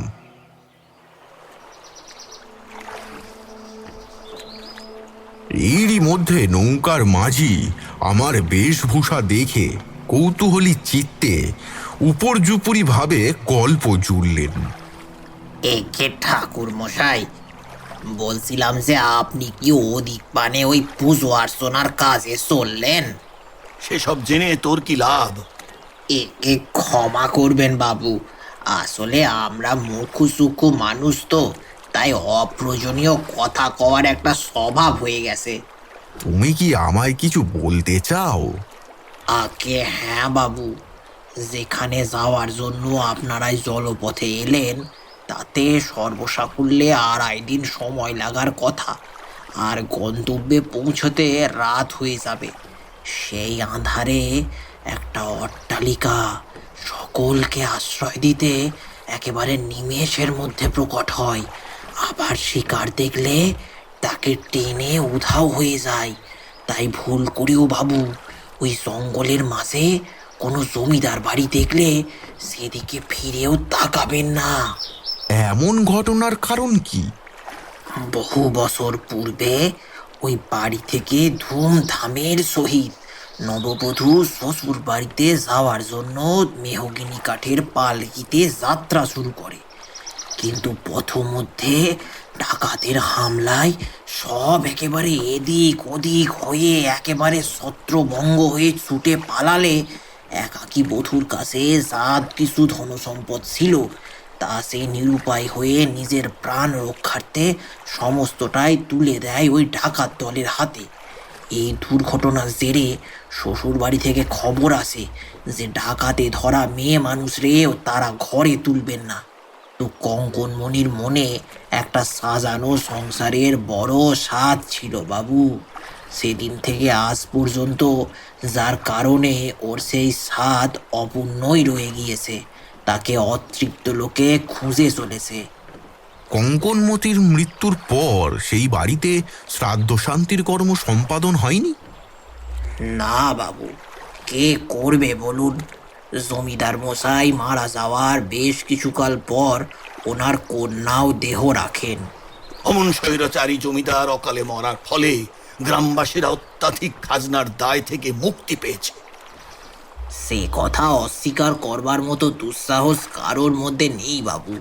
তবে কি জানেন তো, কালী সাধকদের তরে ওই অভিশাপ বর্ষণ করলে সেই ফাঁড়া নিজের দিকেই ঘুরে আসে। গোটা যৌবনটা উনি নিজেকে কালীর চরণে সঁপে দিয়ে পালিতা কন্যা ওই কঙ্কামতিকে বুকে আগলে রেখেছিলেন। এরূপ স্নেহসিক্তা কন্যা যদি অপরের তরে অবহেলিত হয়, তখন কোন পিতা মাথা ঠিক রাখতে পারে বলুন তো? যতই যজ্ঞের যুপকাষ্টে তার হাত ধরে নরবলি সম্পাদিত হোক, তাতে তো পিতৃস্নেহ আর মিথ্যা হয়ে যায় না।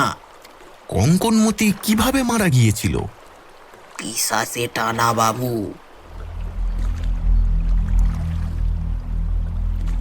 যাকে বলে একেবারে অপঘাতে মৃত্যু।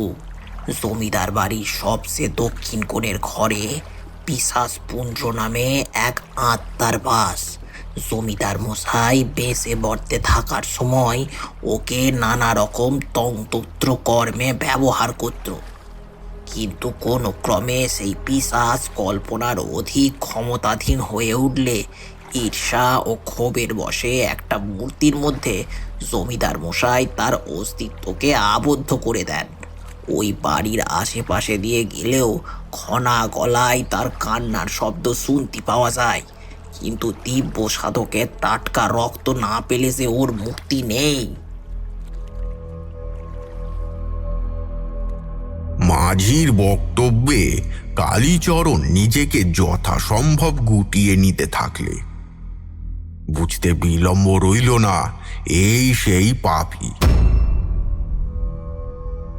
এরপরে বাদ বাকি পথটা আমাদের মধ্যে অদ্ভুত এক নীরবতা বজায় ছিল। বিকেল গড়িয়ে গেলে নৌকাও তার কাছাকাছি পাড়ের দিকে এগোতে থাকে।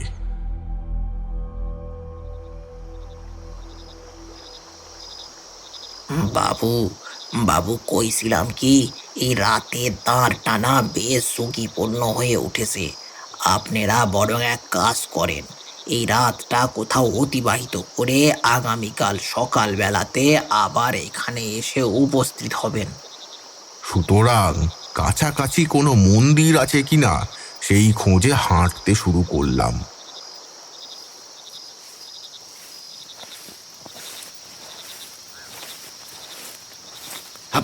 আপনি আজ্ঞা করলে রাত নামার পূর্বেই আমি নিজের আসল রূপ জাহির করে সমস্ত বাড়িঘর খালি করে দিতে পারি।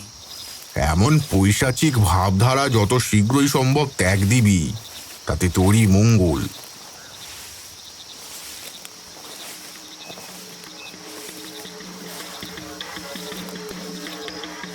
ওই তো দেবী সন্ধ্যারতি সম্পন্ন হবার শব্দ শুনতে পাচ্ছি। সেখানেই আহার ও রাত্রি যাপনের ব্যবস্থা করা যাক। দ্রুত বেগে সেই স্থলে হাজির হতেই যৎসামান্য কিছু প্রসাদ লাভ করি।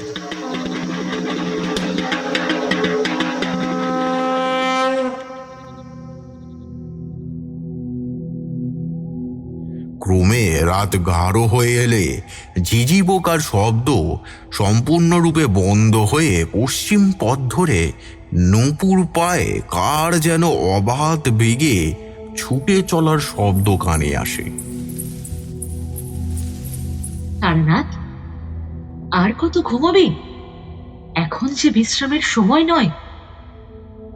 এই ডাকে তন্দ্রা ভাঙতেই দেখি মন্দির চত্বর শতপ্রদীপের আলোয় ভরে উঠেছে। মেঝেতে রয়েছে লাল আলতা পরা পায়ের ছাপ। অদূরে কোনো গাছ হতে পেঁচা ডাকছে, আর মন্দিরে স্থাপিত বিগ্রহের ত্রিনয়ন অদ্ভুত মায়ায় উদ্ভাসিত হয়ে উঠেছে।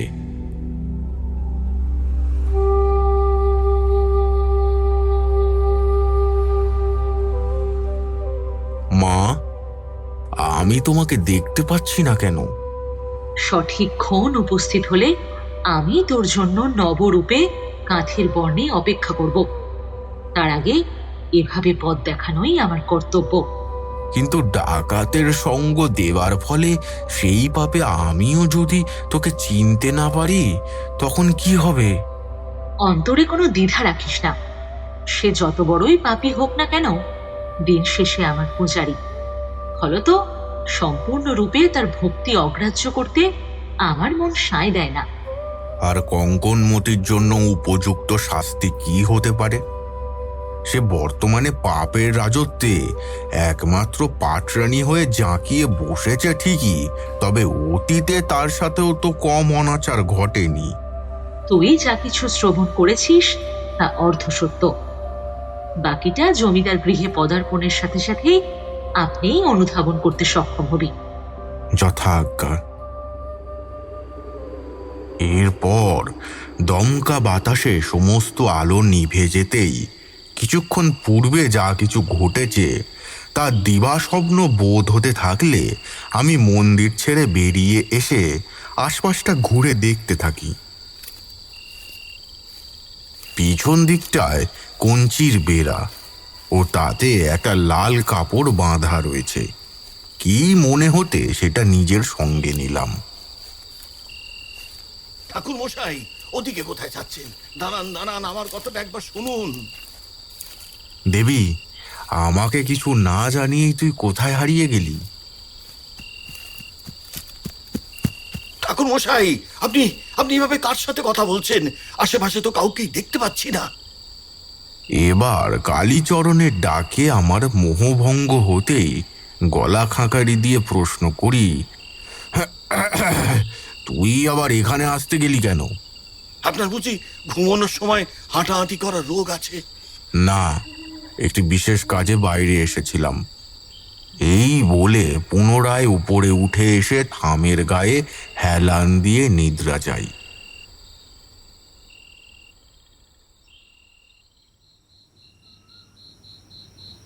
কিছুক্ষণ পর ভোর হয়ে এলে মন্দিরের নিত্য পূজারী এসে দুজনকেই ডেকে তোলেন।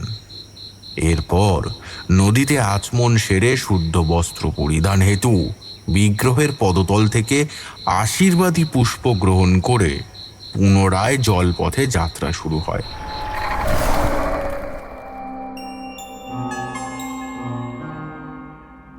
দেবী, আপনার জন্য ভোগ সাজিয়ে এনেছি, দয়া করে তা গ্রহণ করুন। এটো পাতে আষ্টে ছোঁয়া, নিমের ঘরে বিষ, জ্যেষ্ঠা সাজে প্রলয় বেশে, কাঁদাতে অহর্নিশ। সারাদিন জ্যেষ্ঠা মা, সারাদিন।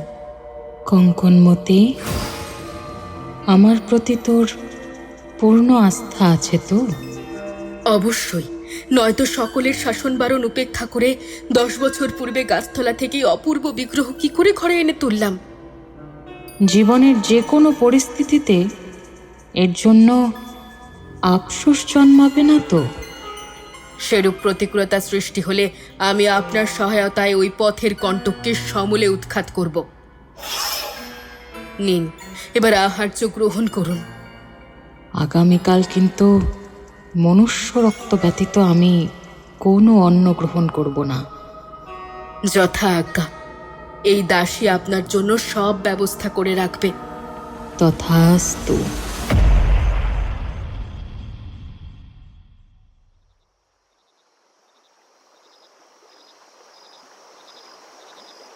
এখানেই নেমে পড়ুন বাবু। বাদ বাকি পথটা পায়ে হেঁটে যেতে চাইলে ও বড় জোর 1 প্রহর মতো সময় লাগবে। বেশ, এটা ধরো। পেন নাম বাবু, পেন নাম। মাঝি ভায়া ঘাটে নৌকা ভিড়ালে আমি ও কালীচরণ পথে নেমে আসি। এরপর তার দেখানো পথে এগোতে লাগলে জঙ্গলের গাঢ়ত্ব ক্রমশ ঘন হয়। সম্মুখে কি উপস্থিত রয়েছে তা অনুধাবন করা তো দূরস্থ, নিজের হাত পা কোন দিকে প্রতিস্থাপিত হচ্ছে সেটাও যথাযথ রূপে লক্ষ্য করা কঠিন হয়ে দাঁড়ায়। ঠাকুর মশাই, সর্বপ্রথম কোন দিকে যাবেন? বাম দিকের পথ ধরলে কাঁধ কালীর থান পড়বে, আর ডান দিক ধরে এগোলে জমিদার বাড়ি। আপন মনে সিদ্ধান্ত নেবার পূর্বেই অদূর থেকে পালকি বাহকদের যাত্রার ধ্বনি শুনতে পাওয়া যায়।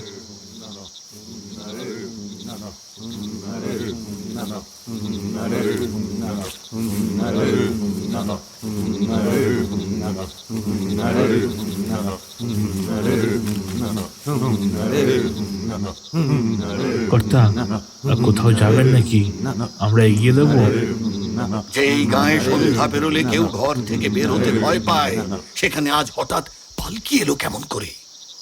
ওদের আসল পরিচয় ততক্ষণে আমার কাছে বেশ সুস্পষ্ট হয়ে উঠেছে, কিন্তু আমাকে কোথায় নিয়ে যেতে চাইছে তা দেখার জন্য অজ্ঞাত রূপে আমি প্রশ্ন করলাম, কত দূর যাবে? ভাড়া কত? যা মন চায় তাই দেবেন। কালীচরণ, তুমি কাঁটকালির থানে উপস্থিত থেকো, আমি পালকি করে এগোলাম। ঠাকুর মশাই, খুব সাবধান, ওদের হাব ভাব আমার ঠিক সুবিধে ঠেকছে না। মাথা থেকে পা পর্যন্ত এমন করে কালো চাদরে নিজের সর্বাংশ ঢেকে রেখেছে যে শারীরিক গঠন অনুমান করা অসম্ভব। তার উপর কণ্ঠস্বর শুনলে গায়ের রোম খাড়া হওয়ার জোগাড়। এই পালকি ওঠা, ঠাকুর মশাই বসে পড়েছেন।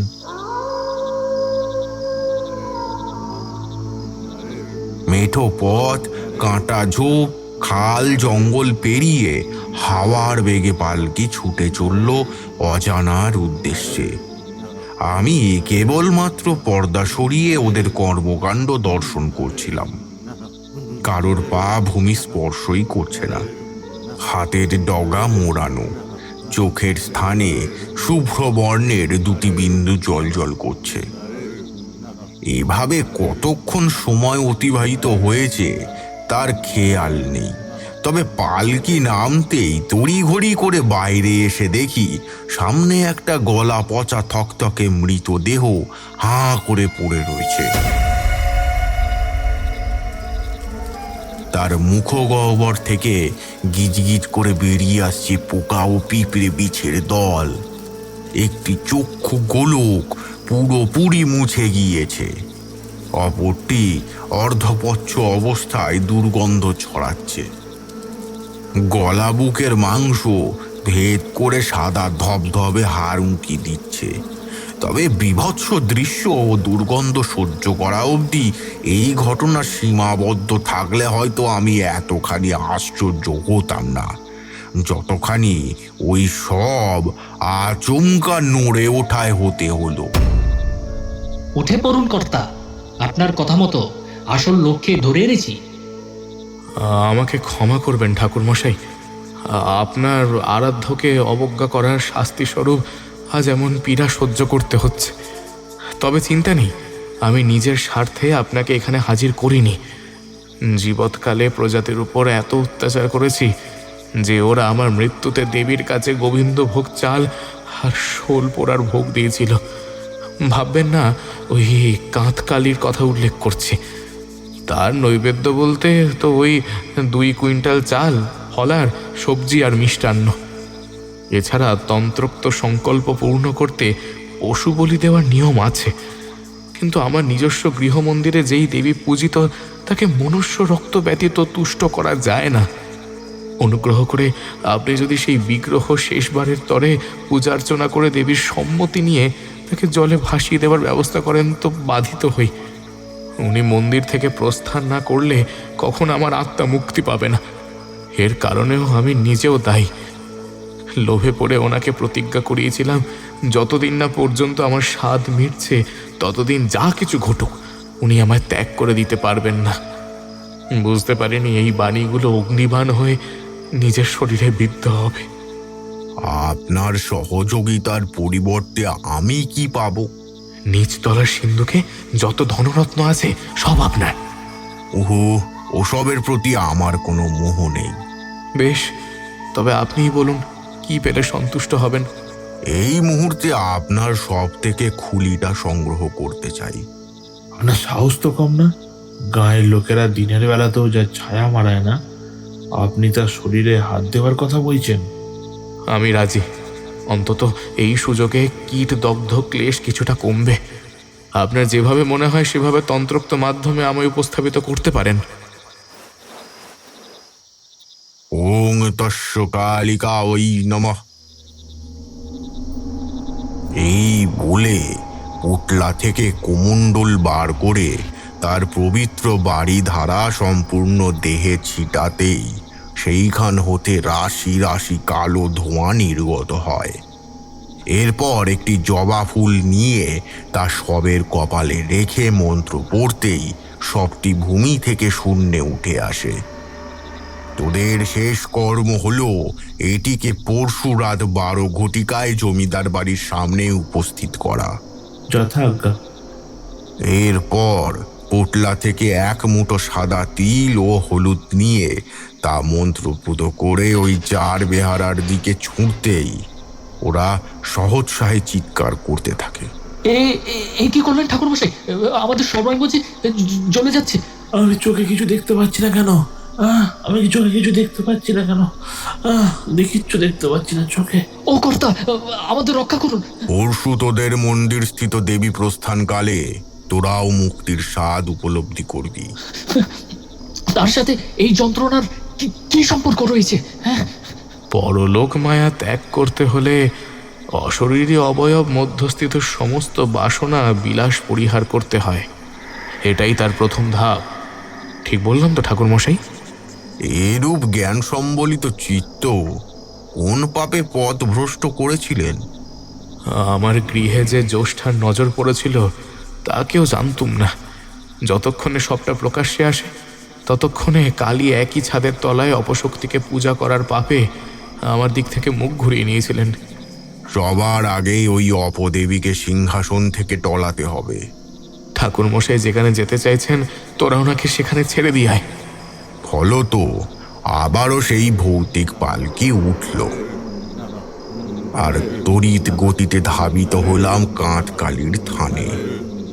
সেদিন ওখানে শ্রীহংস সাধকের সাথেও সাক্ষাৎ ঘটবে এরূপ প্রত্যাশা ছিল না, তবে অদৃষ্ট চাইলে তার উপরে নিজের জারি জুড়ি কায়েম করা দুঃসাধ্য।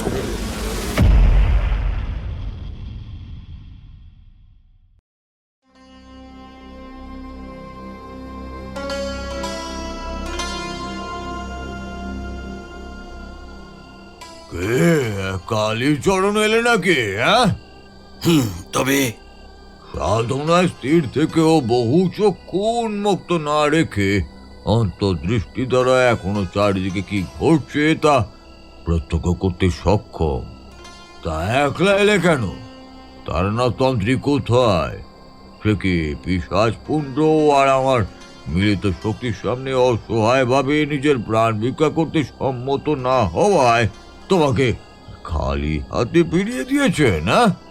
মুখ সামলে কথা বলুন। বাহ, এখনো পূর্বেকার তেজ সম্পূর্ণরূপে বিলীন হয়ে যায়নি দেখছি। ঐশ্বরিক শক্তির বিরোধিতা করলে আজ বাদে কাল সকলকেই মরতেই হবে। তাহলে স্বপন কুমারকে তার আরাধ্য রক্ষা করতে পারলি না কেন? কঙ্কামতি বা তোর কাছে আটকা পড়ে অতৃপ্ত বাসনা বুকে আঁকড়ে অতগুলো বছর ছটফট করছে কিসের দায় বল দেখিনি? জ্যেষ্ঠার কুদৃষ্টির কারণেই জমিদার বাড়ির এই দশা। নমস্কার। এতক্ষণ ধরে আপনারই নাম গান চলছিল। জেনে বড় খুশি হলাম। সৃষ্টির অধিকর্তা বিরাজমান থাকতে তার সৃষ্টিকে পূজা করা এক প্রকার মূর্খামি। দেখুন, আমি আপনার কোনো ক্ষতি করতে চাই না, তাই যেই পথ ধরে এসেছেন ধুলো পায় সেই পথেই ফিরে গেলেই মঙ্গল, বুঝলেন? পরশু কাঁতকালী পূজার মোক্ষম তিথি পড়ছে। আপনি তো বর্তমানে অপশক্তির গুণ আত্মস্থ করতে ব্যস্ত, সুতরাং দেবীর পূজা সম্পন্ন করতে আমায় আসতেই হতো। না, এই স্থানে ওর পূজা অর্চনা করা নিষেধ। আর একবার ওই কথা উচ্চারণ করলে আমি আপনার মুন্ডুচ্ছেদ করব। কি? এই দেখ তবে। সাধক তার বাম হস্ত উদ্যত করতেই তা থেকে তীব্র পীড়াময় জ্যোতি নিঃসৃত হয়, যা কালীচরণের বক্ষে আছড়ে পড়ায় সে তৎক্ষণাৎ ভূমিতে লুটিয়ে পড়ে। মা গো, মা, আমি আর পারছি না মা। উফ, খুব কষ্ট হচ্ছে, খুব কষ্ট হচ্ছে। তারানাথ, ভালো করে চেয়ে দেখুন ডাকাতের মুখ দিয়ে রক্ত উগড়ে এলে কেমন নিদারুণ সৌন্দর্য উপস্থাপিত হয়। আমি এইরূপ পৈশাচিক রসিকতায় কোনো প্রত্যুত্তর না দিয়ে পোটলা থেকে একটি পথ্য বার করে সেটা কালীচরণের ওষ্ঠে প্রদান করতেই ধীরে ধীরে ওর ছটপটানি কমে আসে। কাজটা ভালো করলেন না, ভালো করলেন না। এর শাস্তি আপনাকে পেতেই হবে, পেতেই হবে। তাই নাকি? তা শাসকের ভূমিকায় কে থাকবে? এই তারানাথ নামক তুচ্ছ তান্ত্রিক নাকি তোদের আরাধ্য শ্মশান প্রিয় হেলোকে সিনারি? জ্যেষ্ঠার বাণে আপনি শেষ হবেন। লোক মুখেও আমি আপনার বহু সুনাম শুনেছি, তবে এখন তো মনে হচ্ছে সবটাই বুঝলু কি তন্ত্রের আদি ধ্যান ধারণা পর্যন্ত আপনার মধ্যে নেই। জ্যেষ্ঠা বিপাকে পড়লে তার ভক্তদের রক্ত কিভাবে নিংড়ে খান তা উপলব্ধি করার জন্য প্রস্তুত থাকুন। বেশ, আগত অমাবস্যায় আমি আপনার জন্য অধীর আগ্রহে অপেক্ষা করে রইব। নমস্কার। উঠে এসো কালীচরণ, আমাদের অনেক কাজ বাকি রয়ে গিয়েছে। এরপর যথাক্রমে মৃত্তিকা নির্মিত কাঁধকালীর সম্মুখে হাজির হতেই তার কাজল টানা দুই বিস্ফারিত নেত্র, উজ্জ্বল ত্রিনয়ন, রক্তাভ জিভা, স্বর্ণ নোলক পরিহিত নাসিকা, অস্ত্রসজ্জিত চতুর্ভুজাকৃতি গাত্র, বক্ষে দোদুল্যমান নরমুণ্ডের মালা ও ঘন কালো কেশের বাহারে নতজানু হয়ে প্রণাম জ্ঞাপন করে পোটলা থেকে পরিষ্কার পরিচ্ছন্ন একটি বস্ত্রের দ্বারা দেবীর পূজার সামগ্রী মুছতে শুরু করি। সাথে কালীচরণকেও পূজাস্থল পরিচ্ছন্ন করবার নির্দেশ দিলাম। এরূপ কর্মে বিভোর হয়ে থাকাকালীন অন্ধকার ঘুচে পূব আকাশে আলোর দেখা মিলতেই আচমন সেরে বিশুদ্ধ দেহে দেবীর গাত্রমার্জন করে ভেষজ কিছু বর্ণের দ্বারা রূপরঞ্জিত পূর্বক পুষ্পভারে সেই মূর্তি ঢেকে দিই। নতুন পূজারী আগমনের ফলে বহুদিন পর ওই স্থানে গ্রামবাসীরাও ফলার মিষ্টান্নর ডালা নিয়ে ভিড় জমায়। আমিও প্রত্যেককে আগামীকালের শুভক্ষণের কথা স্মরণ করিয়ে তাদের পক্ষে যতটুকু সম্ভব সেই আয়োজন করার উৎসাহ প্রদান করি। ওং মহাকাল্যৈ চ বিদ্মহে শ্মশানবাসিন্যৈ চ ধীমহি তন্নো কালী প্রচোদয়াৎ। আবাহন সম্পূর্ণ হলে দেবীর প্রসাদী ফুল মিষ্টান্ন সহকারে জমিদার বাড়ির উদ্দেশ্যে যাত্রা শুরু করি। পথমধ্যে অনেকেই আমার গেরুয়া বেশ দেখে ছুটে এসে আশীর্বাদ প্রার্থনা করেছিল। তাদের সাথে কথোপকথনের ফলে এমন কিছু তথ্য উপলব্ধি করি যা আগামীকালের মহাযজ্ঞে বিশেষ ভূমিকা রাখতে সক্ষম। ঠাকুরমশাই, আপনি নিশ্চিত যে ফটকের তালা খুললে আমাদের কোনো বিপদ আপদ ঘটবে না? কালীচরণকে যতটা সম্ভব আশ্বস্ত করে পাথরের আঘাতে ধাতব রক্ষা কবচ ও তালা ভেঙে অন্দরে প্রবেশ করা মাত্রই উপরিতল থেকে অদৈব গোঙানি ভেসে আসে। ওকে ওকে চলে যেতে বল। কালীর প্রসাদ নিয়ে ওইখানে কেন এসেছে? যে করেই হোক ওকে আটকা। এবার কি করব? সিঁড়ি বেয়ে উপরে চলো, ওখানেই কঙ্কনমতির কক্ষ। এ মতো প্রস্তাবে কালীচরণের দেহ অস্বাভাবিক রকমে কম্পিত হতে থাকলো।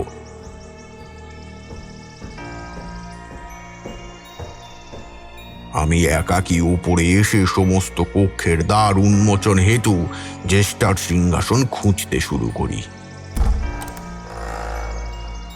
এখানে আসবি না, দূর হ। আমি তোর মুখও দেখতে চাই না। তোর অঙ্গসজ্জার জন্য জবার মালা এনেছি। ওসব তোর সঙ্গে ফিরিয়ে নিয়ে যা। আমি কঙ্কনমতি ছাড়া অন্য কারোর হাতে পূজা নেই না। তাহলে আজ থেকে এই সিংহাসনে বসার অধিকারও তোর নেই। আমি কি করব সেটা কি তুই ঠিক করে দিবি? না, মা কালীর ভিটেতে উনি যা চাইবেন সেটাই ঘটবে। উনি এখানকার আদি দেবী। তুই কঙ্কনমতিকে বশ করে জোরপূর্বক আসন দখল করেছিস মাত্র। তাছাড়া বর্তমানে সে মৃত, আর মৃত কোনো আত্মার পক্ষে দেবদেবীর সেবা করা সম্ভব নয়। তাহলে অবহেলা সহ্য করেও এই ভিটে আঁকড়ে পড়ে থাকার কারণ কি? কে বললো সে আমার ডাকে সাড়া দেয় না? আমাকে সেই দৃশ্য চাক্ষুষ প্রত্যক্ষ করাতে পারবি? পারবো। আজ রাত 1:30 ঘটিকায় এই কক্ষে হাজির হোস। যথা আজ্ঞা। এবার এখান থেকে তোর যাবতীয় সামগ্রী নিয়ে প্রস্থান কর। সিঁড়ি বেয়ে নিচে নেমে আসতেই দেখি কালীচরণ সেখানে অনুপস্থিত। এরপর বহু হাঁক ডাক দিতেও কোনো সাড়া না পাওয়ায় বাইরে বের হতে যাব, ঠিক তখনই মেঝেতে টাটকা রক্তের ফোঁটা দৃশ্যমান হয়।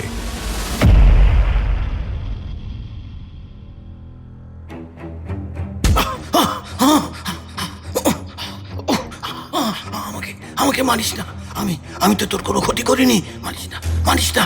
ওই তারানাথকে যত শীঘ্রই সম্ভব এখান থেকে দূর কর, অন্যথায় তোর দলকে নিঃশেষ করে ফেলবো। না না, ওরা আমার কাছে সন্তান সম, আমার পাপের শাস্তি ওরা কেন পেতে যাবে? তাহলে কথা নেই, আগামীকাল কাককালীর পূজার সংকল্প প্রহিত হবে না। দেবলোকের একটা সহজ হিসাব রয়েছে, যারা যত বেশি রক্ত সঞ্চিত করতে সক্ষম তারা রাতারাতি ততই ক্ষমতাশালী হয়ে ওঠে। তুই কি চাস তোর দেহস্থিত সমস্ত শরীর সেই কর্মে ব্যবহৃত হোক? বাঁচান, আমাকে রক্ষা করুন ঠাকুরমশাই। আপনি কোথায়? আপনি কোথায়? যত জোরে পারিস চিৎকার কর। এতক্ষণে জ্যোষ্ঠা দেবী ওনার শরীরের চামড়া ছিঁড়ে দেহটা ক্ষত বিক্ষত করতে শুরু করে দিয়েছেন, আর সেই ব্রাহ্মণ হত্যার দায় বর্তাবে তোর একার উপর। উনি এত সহজে হার মানতে পারেন না। না, পারেন না, পারেন না, পারেন না।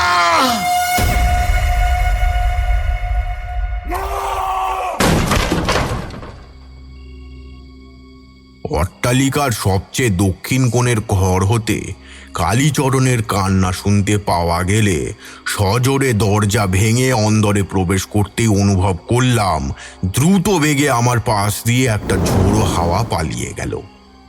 এদিকে কালীচরণের সারা শরীরে অসংখ্য মারের দাগ ও রক্তের ছিটে লেগে রয়েছে। আমার ওপর ভর দিয়ে উঠে এসো। ঠাকুরমশাই, আপনি সুস্থ আছেন তো? তোমাকে আমার চিন্তা করতে হবে না। আর শোনো, আগামীকাল সকাল হওয়ার আগে তুমি নিজের ডেরায় ফিরে যাও। তোমার এখন শুশ্রূষার প্রয়োজন আছে। না না, মানে আমার সেবা করতে এলেই পিশাচ ওদের শেষ করে ফেলবে। কথাটা সম্পূর্ণরূপে উপেক্ষা করতে পারলাম না, কারণ এখনো সেই ভিটে বাধা দেবার মতন উপযুক্ত সময় হাতের কাছে পাইনি। অগত্যা তাকে নিজের সাথে বয়ে বেড়াতে হলো। দুপুর হতেই কাছাকাছি ক্ষেত্র থেকে কয়েকজন গ্রামবাসী এসে আমাদের উপযুক্ত আহার্য রেখে গেল। ভক্ষণপূর্বক মেঠো পথের ধার থেকে বেশ কিছু ভেষজ পত্র চয়নের দ্বারা তার নিপেষ্ট করে পথ্য তৈয়ার করলে ব্যথা উপশমকারী হিসেবে কালীচরণের হাতে প্রদান করি। ক্রমে বিভিন্ন কর্মের ব্যস্ততায় কখন যে বিকেল গড়িয়ে সন্ধ্যা নেমে আসে তার খেয়াল ছিল না।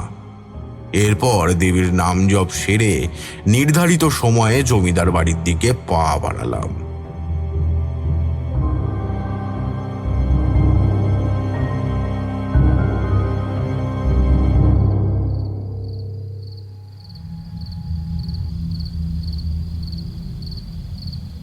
কৃপা করেন নরকদ্বারে বাঁশ ফিটেতে ঘুঘু চড়ে, মানব শরীর শুষে নিয়ে চিতার দিকে ডেকে চলে। দাউ দাউ দাউ জ্বলছে আগুন, পুড়ছে এবন, নিপছে ফাগুন। জ্যেষ্ঠা বাঁচে, জ্যেষ্ঠা বাঁচায়, চেয়ে দেখো এই সত্য মরায়। চোখের কোটর সাদা মণি, জ্যেষ্ঠা দেবী ধন্য তুমি। দেখা দাও দেবী, তোমার দর্শন না পেলে যে আমার আত্মা শান্তি পাবে না। দেখো, আজ কাঁচা মাছ, পোড়া অন্ন, ছানার পায়েস, যা কিছু পেয়েছি তোমার জন্য নিয়ে এসেছি। কি হলো, তুমি গ্রহণ করবে না? এই পূজা বন্ধ করো। ঘুটঘুটে অন্ধকার, মাঝে হলদেটে দুটো চোখ আমার দিকে ক্রোধাগ্নি বর্ষণ করে বলে ওঠে, আমার অনুমতি ব্যতীত এই কক্ষে প্রবেশ করার দুঃসাহস হলো কেমন করে? কে তুই? ও আমাদের দুজনকে পৃথক করতে এসেছে।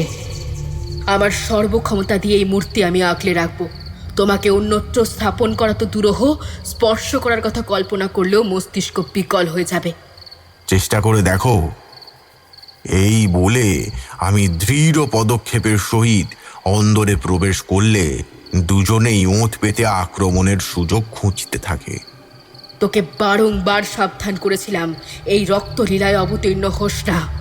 সাধক স্বপন কুমার নিজ কৃতকর্মের জন্য যথেষ্ট অনুতপ্ত। সেই আক্ষেপ ঘোচানোর সামর্থ্য একমাত্র তোর হাতে রয়েছে। এসব আমি বিশ্বাস করি না। বাবা মশাই নিজেই অপশক্তির প্রতি অগাধ বিশ্বাস রাখতেন, সুতরাং কালীর চেয়ে এই ভিটেতে জ্যেষ্ঠাকেই যোগ্য বলে বিবেচিত করা হয়। আমার কথা শোন, ওই মূর্তি একদিনের তোরে আমার কাছে গচ্ছিত রাখ। এর পরিবর্তে যা কিছু চাইবি আমি তাই দেব। ব্যাস, এতেই যে কাজ হয়ে যাবে সেই ধারণা ছিল না, কিন্তু কঙ্কনমতি লোলুপ দৃষ্টিতে ঝুঁকে পড়ে তার আকাঙ্ক্ষা পূর্ণ করার বাসনায় আমার প্রতিজ্ঞা যাচাইয়ের চেষ্টা শুরু করে। কথাটা ভেবে বললি তো? প্রতিজ্ঞা ভঙ্গ করলে কিন্তু তোর গলা চিড়ে রক্ত শুষে খাবো। ওর ফাঁদে পা দিস না। বল কি চাস? এই পৃথিবীতে এমন কোনো বস্তু নেই যা ওকে আমি প্রদান করতে অক্ষম। সুতরাং তোর মতো তুচ্ছ তান্ত্রিকের প্রতিও কোনো প্রত্যাশা রাখবে না। কঙ্কা, আমি তোকে আদেশ করছি, ওকে এখনই শেষ করে ফেল। বিষগাছ যত দীর্ঘ সময়ের জন্য বাঁচিয়ে রাখবি, সেটা সময় সুযোগ বুঝে শাখা প্রশাখা বিস্তার করে ঠিক ততখানি বিপত্তি ঘটাতে সচেষ্ট হবে। চুপ করে গেলি যে, মনোবাঞ্ছা ব্যক্ত কর।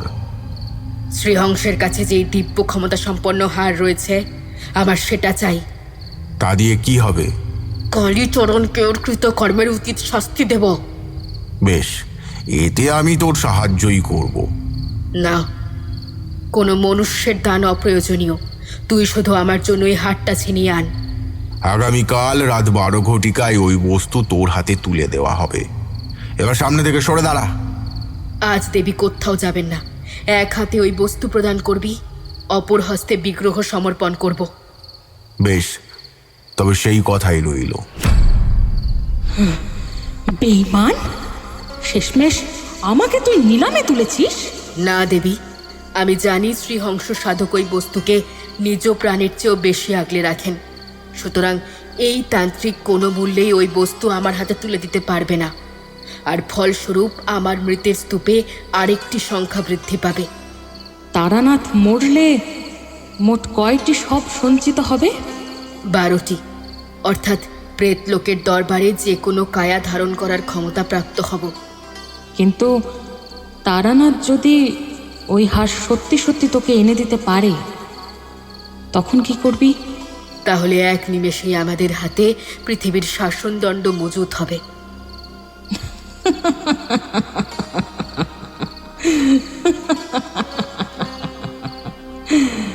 ঠিক, তারপর ওকে হত্যা করা এমন কি দুঃসাধ্য কাজ?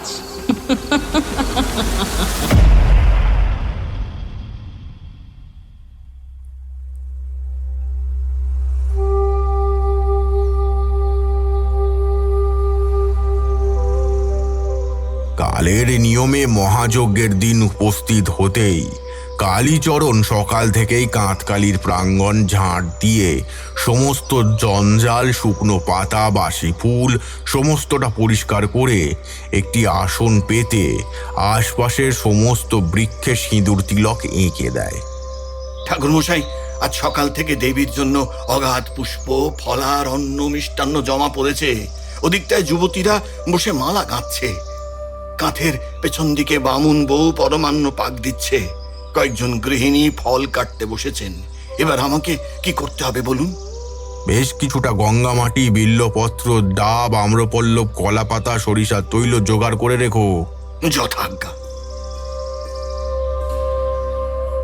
আর যে কোনো দিকে চোখ পড়তেই মনে হচ্ছে গায়ে যেন উৎসব লেগেছে। ওম নমঃ শিবায় শান্তায় কারণত্রয় হেতবে নিবেদয়ামি যৎমানং তঙ্গতি পরমেশ্বরা। কাঁসর ঘণ্টা শঙ্খধ্বনি ও ঢাকের বাদ্যি সহিত দুপুর হবার পূর্বে মহা ধুমধাম করে দেবী রাবণ সংকল্প পূর্ণ হলে পরবর্তী ধাপ অর্থাৎ সন্ধ্যারতির অপেক্ষা করতে থাকি। আপনারা সবাই যে যার গৃহে ফিরে যান। ঠাকুরমশাই এখন ধ্যান করবেন। আজকের দিনটা পূজার জন্য ভীষণভাবে গুরুত্বপূর্ণ। আমরা এতে কোনো ভুল ত্রুটি রাখতে চাই না। এই আবেদনের মান্যতা রেখে গ্রামবাসীরা সেই স্থান ফাঁকা করতেই আমি গঙ্গা মাটি মেখে সেগুলো 3টি দলায় ভাগ করে প্রতিটি ভাগের উপর পাটকাঠি বসিয়ে প্রথম ঘরে সূঁচ, দ্বিতীয় ঘরে পান, সুপারি ও বিল্লপত্রের উপর কালীচরণের 1 ফোঁটা রক্ত প্রদান করলাম। শেষ কক্ষে সজ্জিত ছিল পরমান্ন ও গঙ্গা জল। 3টি কাঠির মাঝে লাল তাগা ও জবার মালা দ্বারা সংযোগ স্থাপন চলল। ওং ক্রিং ক্রিং হিং হিং দক্ষিণে কালিকে ক্রিং ক্রিং রি স্বাহা ধর্মার্থমক্ষদে দেবী নারায়ণী নমস্তুতে। ওং ক্রিং ক্রিং হিং দক্ষিণে কালিকে ক্রিং ক্রিং স্বাহা ধর্মার্থমক্ষদে দেবী নারায়ণী নমস্তুতে।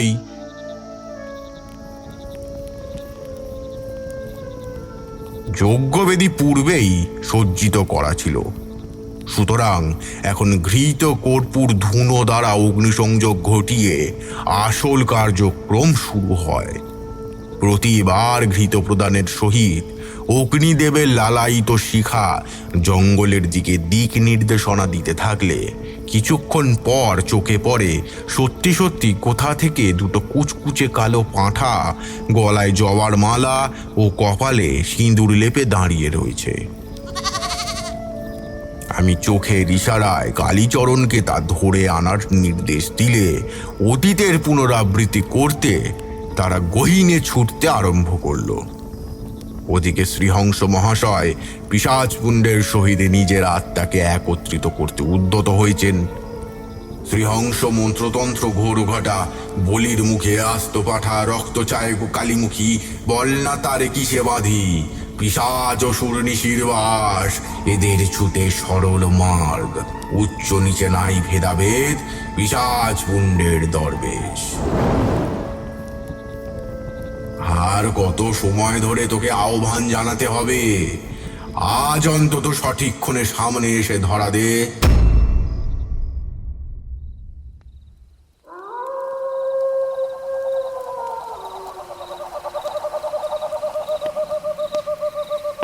সবার আগে তারানাথের যজ্ঞ ভণ্ডুল কর।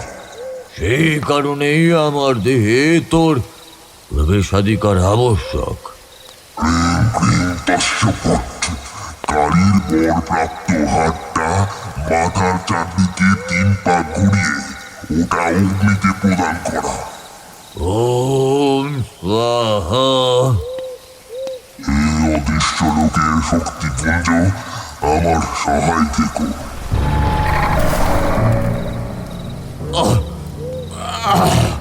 খুব কষ্ট হচ্ছে, কি অসহ্য যন্ত্রণা। আর একটু সহ্য কর।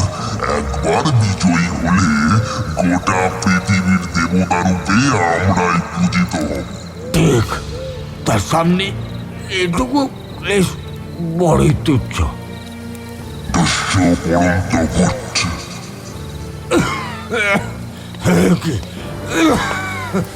কি রক্ত, মুখ দিয়ে রক্ত কেন? এখন আর মত পরিবর্তনের সুযোগ নেই। ওদিকে মনোসংযোগ ব্যাহত না করে যজ্ঞ লণ্ডভণ্ড করার দিকে এগিয়ে যেতে হবে। শরীর নাড়তে পারছে, বড্ড বার হয়ে আসছে। তন্ত্রোক্ত কর্মে ব্রতী হওয়া সত্ত্বেও মনুষ্য দেহে অসীম ক্ষমতাশালী এক পিশাচকে স্থান দেবার ফলে শ্রীহংসের রক্তমাংস জীবন্ত দেহ থেকে খসে পড়তে থাকে। কি করে মাকালি, আমি আমি নিজের ভুল বুঝতে পেরেছি। দয়া করে এই যাত্রায় রক্ষা করো। কিন্তু পিশাচপুণ্ড চোখের সামনে টাটকা মাংস দেখে আত্মসংবরণ করতে না পেরে নখ দ্বারা সেই মাংস খুবলে খেতে শুরু করলে দেহটা যন্ত্রণায় মাটিতে পড়ে কাতরাতে লাগলো। অর্থাৎ বাইরে থেকে এই দৃশ্য দেখলে বোধ হবে শ্রীহংস সাধক একধারে কষ্ট পাচ্ছেন, আবার নিজের মাংস ভক্ষণ হেতু প্রবল তৃপ্ত হচ্ছেন। কিন্তু বাস্তবতা বলছে আজকের রাতটাই ওনার জীবনের শেষ দিন। আর এই পুরো ঘটনাটাই আমি যজ্ঞের অগ্নিশিখার মাঝে প্রত্যক্ষ করে দৈবিক উপাচার সহ এগিয়ে চলি জমিদার গৃহের দিকে। শুকনো পাতার উপর মশমশ করে হেঁটেই চলেছি, আর বারংবার মনে হচ্ছে কেউ যেন আমাকে অনুসরণ করছে। এদিকে পিছু ফিরে চাইলেই সব কিছু স্বাভাবিকের তুলনায় অধিক শান্ত ঠেকছে।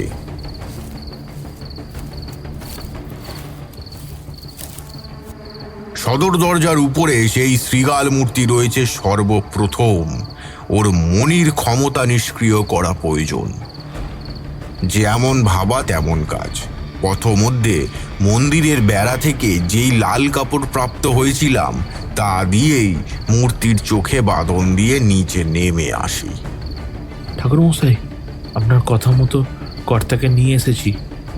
স্বপন সাধকের শবটা নিজের ভিটেই পৌঁছাতেই কঙ্কনমতি লাল কাপড়ে মুড়ে দেবী জ্যোষ্ঠাকে আমার সামনে হাজির করলো। মাংস মাংস এনেছিস? দেখেই তো জিহবার লালা গড়িয়ে পড়ছে। এরপর আচমকা বাতাসে কঙ্কনমতির মুখ থেকে ঘোমটা খসে পড়তেই অর্ধপচা কঙ্কাল নিঃসৃত বিকট রূপ প্রস্ফুটিত হয়। আর কোথায়? শ্রীহংসকে রাজি করাতে পেরেছিস? সব হবে, তার আগে পিতার চরণধুলি নে। কি প্রমাণ আছে যেটা ওনার দেহ? আমি মহাযজ্ঞে কাস্তল পোড়া ছাই ওই গলিত দেহের ওপর ছিটিয়ে দিতেই তার বিকৃত রূপ ক্ষণিকের তরে পূর্বাবস্থায় ফিরে আসে। বাবা মশাই, এ আপনার কি দশা হয়েছে? কঙ্কা, তন্ত্রমন্ত্র নিয়ে কাঁটা ছেঁড়া করার সাপ আমি এখনো ভুগে চলেছি। কিন্তু আমি চাইব সবের পাক থেকে বেরিয়ে এসে নতুন করে কোনো সম্ভ্রান্ত ধার্মিক পরিবারে তোর পুনর্জন্ম হোক। বাবার এরূপ শেষ ইচ্ছাকে মর্যাদা দিবি না?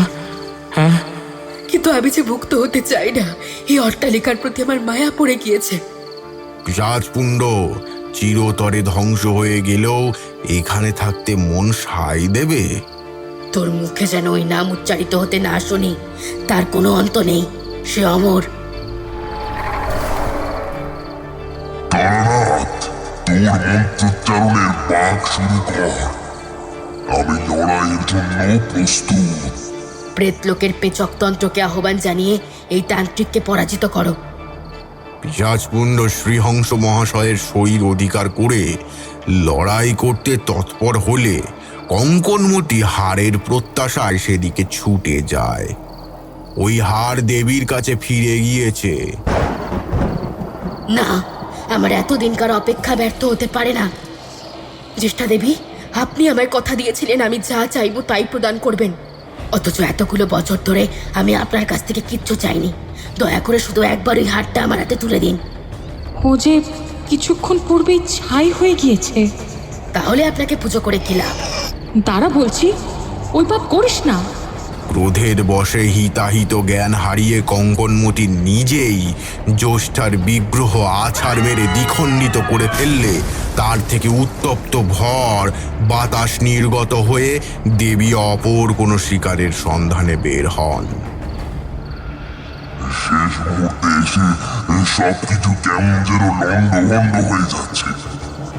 আমি পোটলা থেকে তিল সর্ষে সুপারি নিয়ে চোখ বন্ধ করে অস্ফুটে মন্ত্রোচ্চারণ পূর্ণ করে সেই তেজস্বী পদার্থ পিশাচপুণ্ড কঙ্কনমতির দিকে ছুঁড়ে দিতেই ওদের চারিদিকে অগ্নিবলয় প্রজ্বলিত হয়।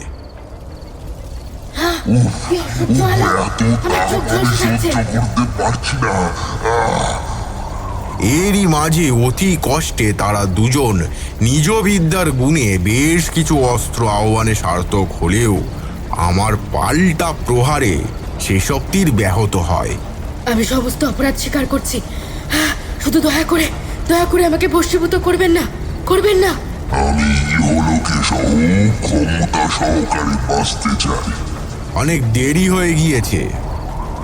জমিদার বাড়ি থেকে আরো কত অশরীরী এদের সাথে তালে তাল মিলিয়ে নাকি সুরে কেঁদে উঠল।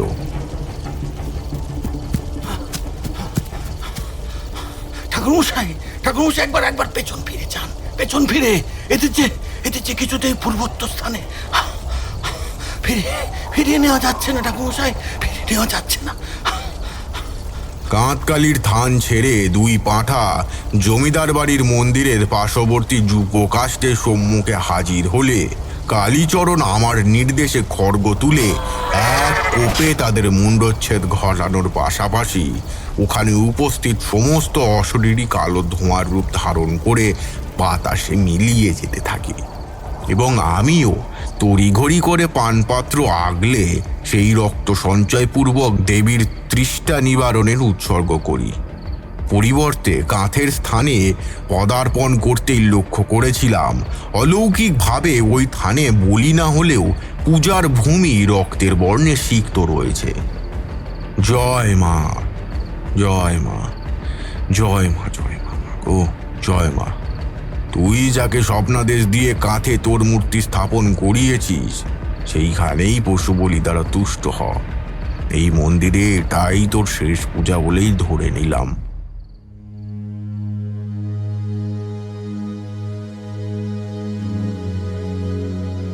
আসলে আপাত দৃষ্টিতে যা আমাদের কাছে প্রবল কষ্টসাধ্য ও নিষ্ঠুর প্রক্রিয়া বলে বোধ হয়, কোথাও হয়তো বিধাতার লিখনে তার জন্ম মৃত্যুর ঘেরাটোপের থেকে মুক্ত হবার সবচেয়ে উৎকৃষ্ট পন্থারূপে বিবেচ্য হয়।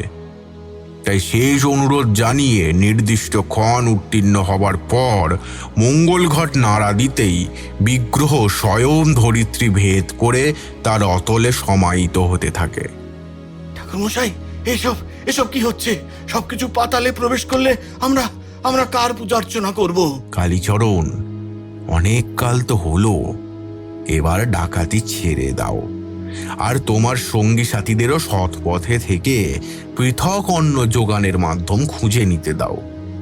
সর্দার নিজে থেকে এরূপ আদেশ দিলে আশা করি তারা এর বিরুদ্ধাচরণ করবে না।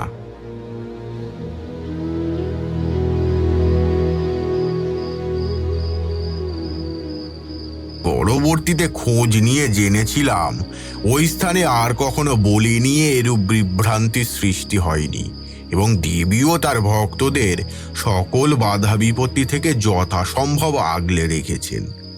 এই বলে ঠাকুরমশাইয়ের সম্পূর্ণ কাহিনী সমাপ্ত হতেই উনি জানালা দিয়ে বাইরের দিকে চাইলে আমিও কিশোরীর দিকে তাকিয়ে বলে উঠি, কিশোরী, আজ তবে ওঠা যাক, বেশ রাত হয়ে এসেছে তো। ঠাকুরমশাই, আবারও খুব শীঘ্রই দেখা হবে, চলি। বেশ, দুজন সাবধানে যেও। জয় কালী।